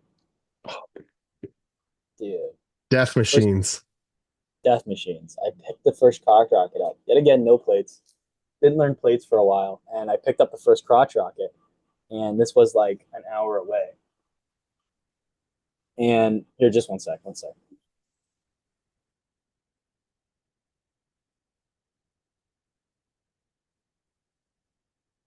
Tell me you're gonna pull the motorcycle into the basement. Dude, I wish I still had the motorcycle. Dude, I wish I still had the motorcycle. But no, dude, I overfilled the shit out of the oil reservoir and flooded the whole into it was a mess. I sold the shit out of that after. Crackhead actually bought it. Nice. It was a whole thing. But yeah, dude, I bought that, but it was another hour away. It was fall, so it was like 20 degrees out. I was wearing just a sweater. Whoa. I had to ride it from like Toronto to Hamilton.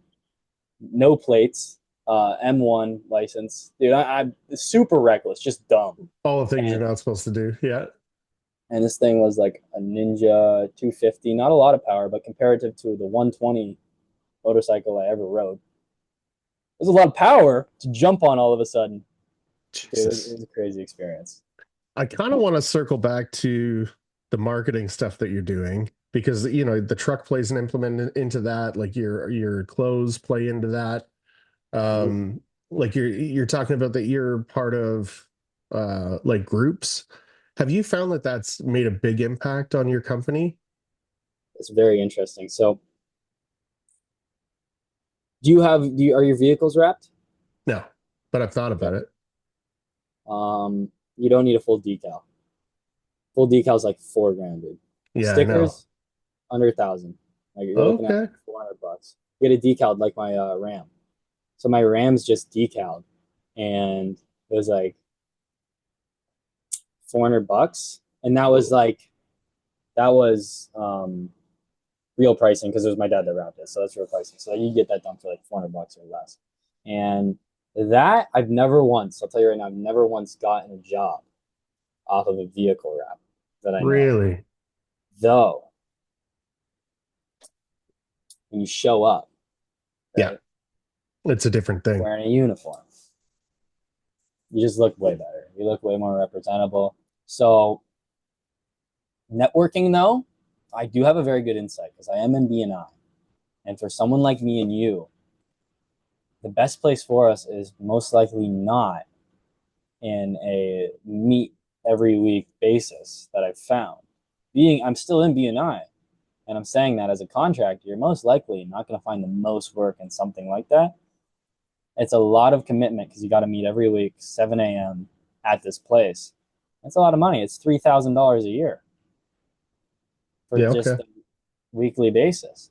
Or you could go to mixers. So I was just at a mixer, and I got a full bathroom job out of a mixer that I got the quote for, and we're starting on Monday, and that costed me $20.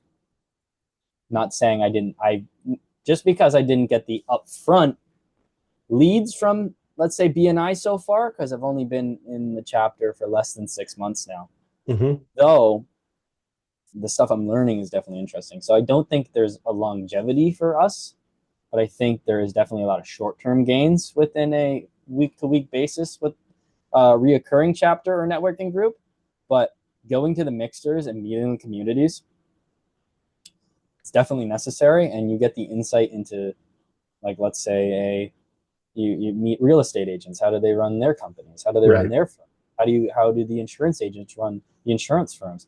You also understand how to pull clients from an individual. Like, you would never think let's say a hair salon could get you leads as a construction worker, as a rough framer. But it's not so much of how they could get leads, it's how did they get their customers to come back? What are they Right. implementing to gain leads from themselves? You can learn with their business. So you're learning from businesses you would never even think about. So there's a lot of gain. And then to touch on my apparel side,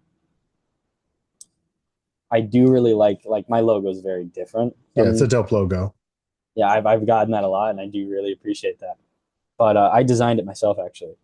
And it was just me doodling and I came up with JR Contracting. It was actually JR Frames to start. What was it? Yeah. Yeah. I was sole proprietorship. I was JR Frames, and now it's JR Contracting. But yeah, man, I love the logos. Like this sweater, I'll show the sweater off a little bit. Like if you see, Oh yeah, it's it's two-tone. black on black, right? But then also I have JR, and then there's a giant JR on my back, Right. and it's two toned as well. My guys wear my apparel to rep it, like it's part of their wardrobe. It's not a uniform. I wanted it to be something I enjoyed wearing. So that's a big thing for me because you see a lot of these successful companies, they're the faces, right? Just like you're doing your podcast, Hmm. they have a face to the company name, right? Just like Apple, just like Facebook. You know the Yeah. owners, you can name them right now. Building a brand is so important. Building a brand. Yes, Yeah. I would love to touch on that. That's what it's about, man. So that's what I'm trying to do. I'm trying to stand out, be very different, and I get a lot of support from the community. We were at 2,000 followers, or sorry, 200 followers like 2 months ago, I was and going to now ask we're you at, how long you've been on. yeah, 2 months ago we were at 2,000, 200 followers. Well, Now we're at 1,500 nice. and growing every day by like I think it's like 5% growth. So how are you doing that? Are you just being consistent with your posting or Consistency is what makes a beautiful business, like we were talking about. yeah, When you put a system in place that's cut and dry and consistency can be implemented into that system, you're gonna grow. yeah, Right? You post a podcast every Friday or every other Friday, you're gonna grow. That's what I post once a day, either on my story or etc. nice. But I do follow a lot of the community. I started following the community, and people started to know me, right? And you know, there's like this weird implication of like people following other people on social medias. I see a lot of people that don't follow anybody, and I'm one of those people on my personal account. I don't follow anybody because I'm not looking for growth.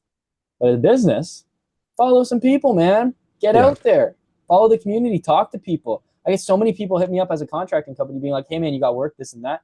And my contact in my book right now, right? A lot of real estate agent guys, right? That I've learned because I'm in these networking groups. They call it their book, right? So my book for as a GC is goddamn massive. I'm just constantly connecting and with these other tradesmen, drywallers. Like would have never been on this podcast with you if I didn't reach out, Hmm. right? Just because I was following, looking into it, and don't think of reinventing the wheel or even try spinning it. So follow people, get out there. That's the only way to grow, man. For sure. Well, and I mean, the different communities want you there too if you're good. Mm-hmm. Because as a community, everybody learns from everybody. And if you're not learning from everybody, then you're not like, well, I don't know what you're doing there, in my opinion. Instagram was so huge for me of being able to like RR builds these like barn dominiums. And I would have no Oh, idea damn, what to yeah. do there. But if I had a question about using like a different bolt or like structural stuff, you could reach out to somebody like that. Like you are at the top of your game. And I know this is probably a stupid question, but XYZ. And you get like most of the time, you get a pretty in-depth answer. Mm-hmm. Mm-hmm. Don't bother people because there's a lot of that going on where There is it's a like, lot of that. could you fucking Google this and it take you Fuck two yeah. minutes, but you want a Yeah. 20-minute conversation out of somebody else? Like everybody's busy. But if you've got a specific question, reach out, man. Like there's so many people out there that are dying to just like help. Mm-hmm. And it's Mm-hmm. crazy. Like I did not think that that's what Instagram was going to be like. And Dude, Instagram, it's been great. it's TikTok blew up for a while. Instagram is coming back. Yeah. Everybody needs to hop on Instagram because it is coming back. And I saw the growth, the community. And it's just the fact that it can be an extension or the website for your business. It's just a more professional website where everyone's profile looks the exact damn same, Mhm. right? So there's you could spend $4,000 on your Instagram. It's going to look the same as the guy that just started posting quality pictures, Totally. right? So I think Instagram's the next wave. Speaking about the website, Mm, when you were playing around with the guitar, I asked you about it, but the it's really nice. mine, Like yeah, I hopped on dude, yesterday really? and took a look Okay, at it, and I was like, this is a very nice website. Like dude, I think it's it's shit, man. really, no, you see, I liked it. It looked very I'm professional. hard on myself. You Like should I'm be. comparing it to like guys that are like dude, I'm comparing it to like Guest Plumbing and like there's another I plumbing know company. guest plumbing. Yeah, I'm comparing it to their website. Like I'm comparing it to like Bespoke Homes, like they got it like Bespoke Construction. Okay, they're in BNI as well. Beautiful website, man. But I built that website myself, right? And off of GoDaddy. Nice. That's a GoDaddy website, dude. Right? Nice. There's no reason. Like my father, he spent $4,000 on a website, and I'm like, why? He's You like, well, make the SEO, like the SEO and the background coding, and I'm like, I'm sorry, but like that isn't crazy to do on self-taught program like GoDaddy anymore. Like that is completely like user-friendly stuff you're talking about. It's not just a website anymore. Like you do all the coding yourself. I did everything. Like my website generates like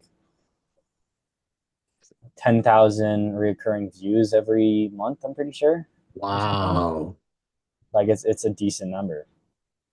So like as long as you do it right and like, but website just like your company is gonna, it has to constantly change. You can't just do it one and done. When Right. you spend $4,000 on a website, right? Someone did it completely for you. You have no idea how to upgrade and change. My website looked nothing like that a couple months ago. Yeah, okay. Yeah, everything's got to evolve, especially when a company's starting. Because like you Mm. said, you're looking at all these other companies' websites going, this could be better. And then you make it better. And then you see someone else's that's better than yours. And then you make it better yourself. Like, Did you make your own website as well? I don't have a website. I don't have nothing. I tried to find it. I couldn't Not find it. interested. Instagram's Uh, Instagram's so my big thing, when I started out, I was on Kijiji and Facebook, and then I was going to get the website as that was the third. And through those two things, I had so much work that I was turning down like 10 projects a week or something. Now, these were all small projects, but it was enough. I never needed it. And then by the time that I built a reputation, I didn't need it. And I just never mm-hmm. have needed it. Mm. I think it would be more, unless I got some sort of fucking like office person, it would do me a disservice. The amount of times and the amount of conversations, the amount of quotes, and it's like the work's here, you know? Dude, you're So content, man. Like you're not that's the trying. Like thing. I'm young, eager, and I'm willing to try anything. And like one day, dude, I want to own a Lambo. Right? Those are my fucking dreams. They That's the may thing be too. If outlandish. you personally are working or if you're owning a company is two different things. Because you've got your plate, you've got 5 or 10 other people, guys' plates that you got to fill, man. Like it's you have to have that time and the amount of leads coming in, and you have to be doing that quoting because you got a team that you got to support. Dude, Um, I preached about what you just said about you have other plates to feed mhm. on one of my let's say like Brant's testimonies on my Instagram. Nice. It literally sounded like you just pulled those words out of what I just said. It's Okay. true though. It's true though, man.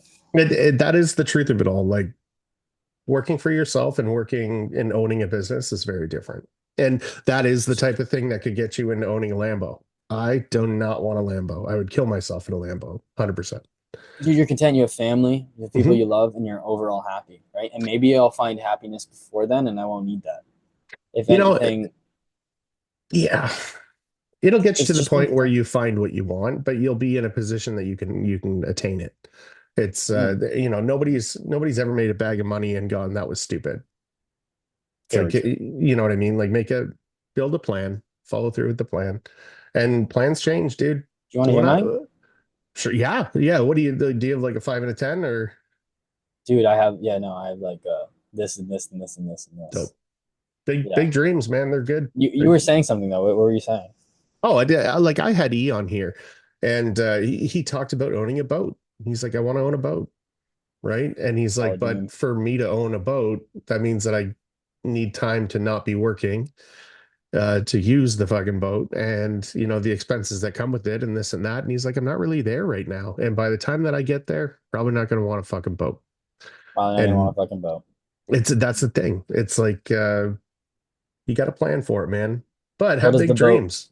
You what got to does the have, boat give you? What does the Lambo give you? well, Happiness, that's the thing is that you want it. right? Right? Yeah. You're looking at this overall happiness. I'm in a Lambo and this is how it's making me feel. But if I feel that way towards something else before I even get there, maybe I'll be content there. Like watching Well, your daughter sculpt out mhm. of clay next to you while you're pinstriping the car that she just sculpted. That's probably gives you way more of a feeling than me in a Lamborghini, right?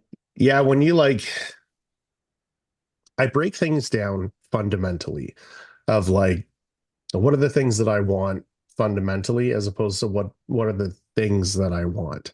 And Mm, when I started doing that, it just became a lot easier, like having a good relationship with your kids is easy. It just takes time mm, and it takes effort. Like mm. you can't be tied to a phone and you can't be stressed out all the time. Like when I was running projects, like big commercial projects as like a super, I was fucking stressed like crazy, man. And like you would have Oh, plans for the weekend, and then it was like, no, we're going in on Saturday, and I don't have a fucking choice because it needs to get done. And been and there. it's never your mistakes. It's always somebody else's mistakes. That's the hardest part. And I was like, I'm done. I'm not fucking doing this anymore, man. Mm-hmm. Like that position was like 105 plus bonus. Like it wasn't a bad deal. But at the end of the year, I took a look at all the numbers and I took a look at all the headaches and all the missed weekends and all that kind of shit. And I'm like, I don't fucking care. Like the path that I was on, the goal was 250,000. That's what I thought that I wanted. But to what? Mm-hmm. You're constantly working, you're constantly stressed. Okay, yeah, you can go on these extravagant vacations, but it's not a vacation that you're spending with people that love you. It's an I'm sorry for all the shit that I did this year and you're making up for it. Like you don't That's need to be true. doing that It's shit. very true. But Yeah. if that's what you want to do and everybody's on board, to each their own. But for me, I don't need a lot of shit, man. I'm a pretty basic dude. Dude, you do good work. You have family, you have people that care about you. You got the dream. You're chilling, right? You don't need a Lamborghini to find happiness. It's ridiculous. Yeah, I mean, like my big dreams are like looking into this community and like how can we help large scale and like how can you Mm, do good? I feel better knowing that I've done good than made a lot of money that day. yeah. No, that's so true. I would way rather in the sense of being like doing good. For example, a client or not client, a friend, the other GC that hired me on to do this bathroom and do the drywall. His truck broke down in a car accident, you know, um, halfway through the job they were doing. And it was this job, no way to transport, right? His brother got sick and his brother's family got sick, and they had to remove the load bearing wall and put a LVL header in. Right. And these guys are just twiddling their fingers, came in, did it all for free, and I've been helping them ever since. Yep. And after that, they gave me even more work, right? So I felt so much better that I actually like helped, and that like I didn't feel like honestly I didn't feel alone in that moment because I knew as soon as I call them, right? Hopefully they're there to support me just as I did. But same Hmm. reason why I pulled the person out of the snow. It wasn't to give that quote. They saw the wrap on my truck. So I guess maybe I have gotten business, Hmm. but the wrap on the truck because I never mentioned a single thing. That podcast, you see, I didn't mention a thing. They brought it up. Oh, you're a contractor? Yeah, Like, but your truck didn't do that. Your actions did, right? nice. And that's a big part of it. It's like good things happen to good people, man. It's just the way It's that it true. goes. That like karma that everybody talks about. It's like it all sounds stupid when the wrong person's talking about it. But when you're doing good things and you're waking up and good things are happening back, it's like, is there a correlation? Maybe. Data shows, man. Yeah. The data shows. Numbers don't lie. But to get back on my goals, my Yeah, yeah. plans, they're interesting, right? They're young, eager, right? So my goals right now is to construction overall is to get me into real estate. Okay. Um, I would like to have enough money so then I can invest into flip homes. I have really good connections with a couple of real estate agents now because I'm in a lot of networking groups. That's a big reason why I got in.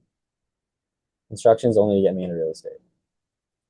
I'm wanting to get into real estate. I've been wanting to for a long time, and you need a lot of money to do that, For right? sure.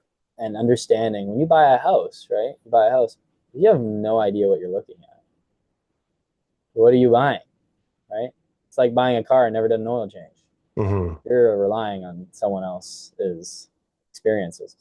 And what I did is, dude, I build houses from the ground up. I do all the tile bathrooms. I know exactly what I'm looking at.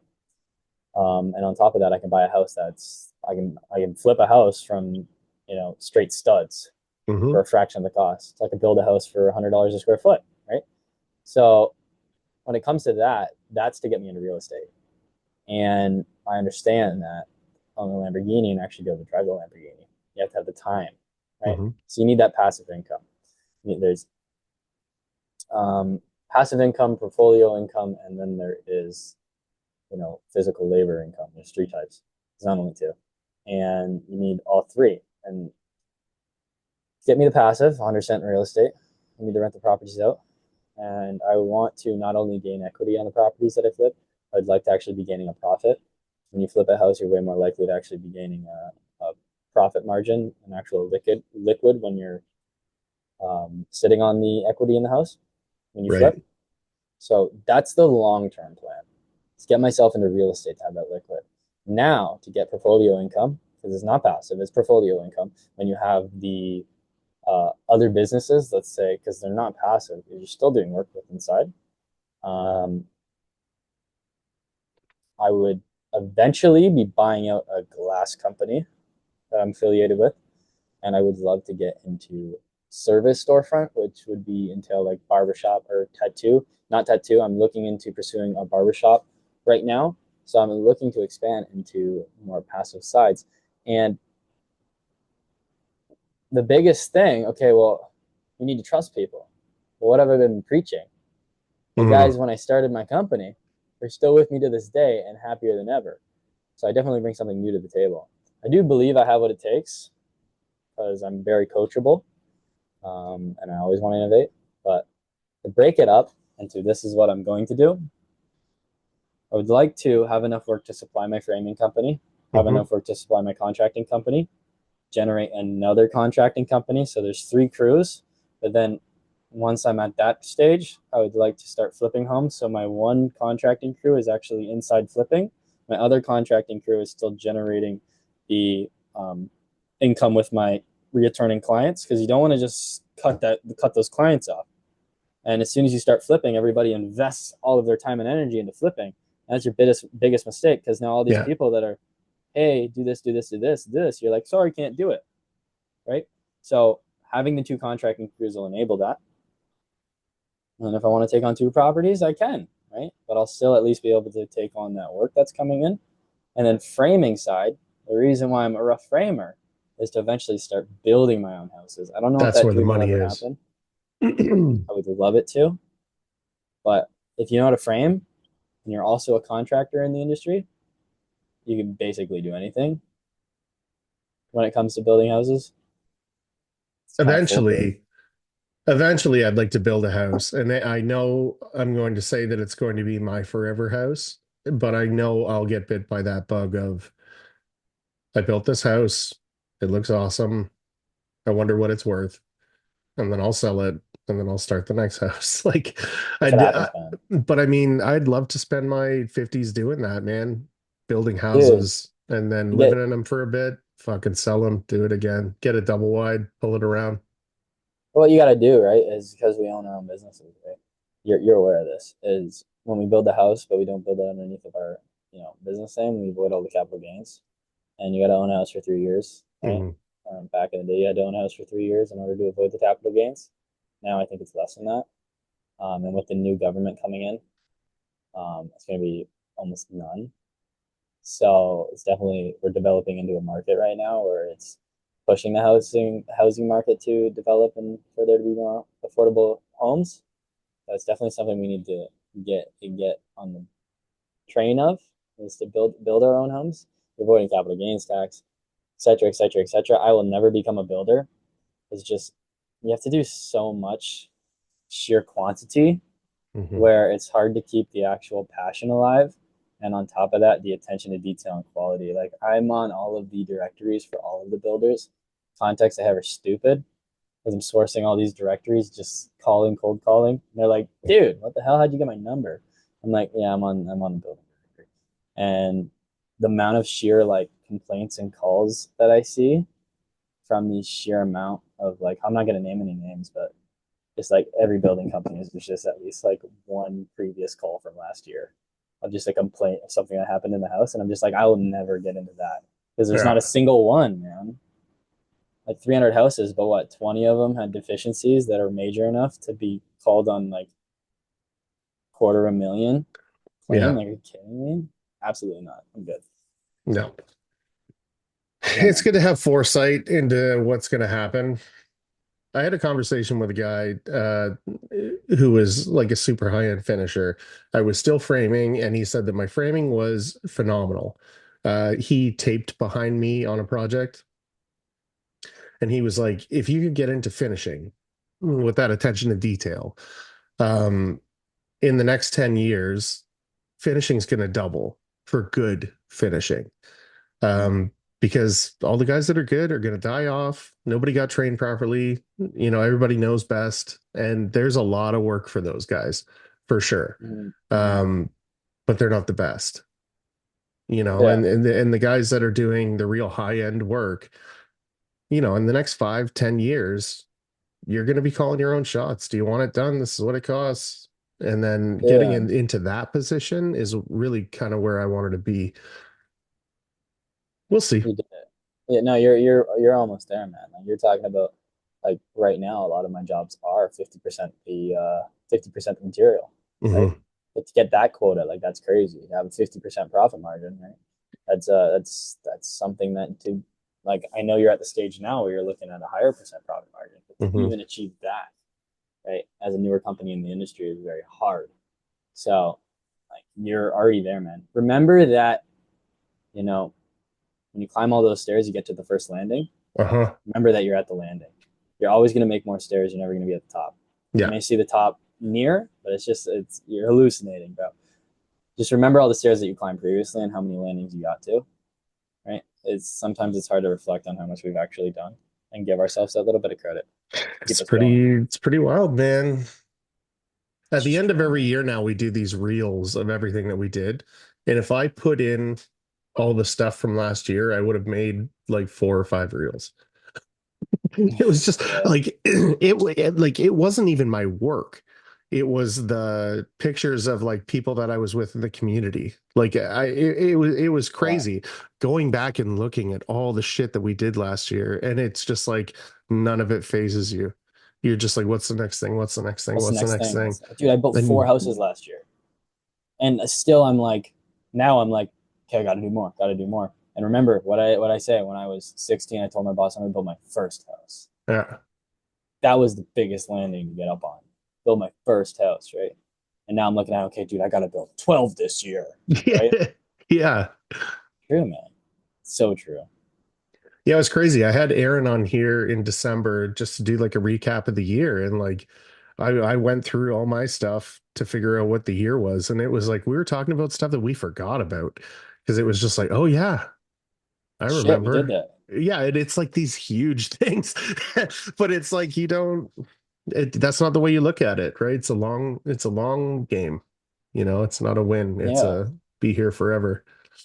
I haven't even Well, talked about the other, well, I've talked about a total of two houses that I've built. mhm. Well, I said I built four. I completely forgot. Like houses are a big deal. To frame a house from the ground up is a big deal, man. Like there's a lot of money you're talking about. So like I 100% can relate to that. You just forget all about the achievements. Yeah, man. But that's Funny. good.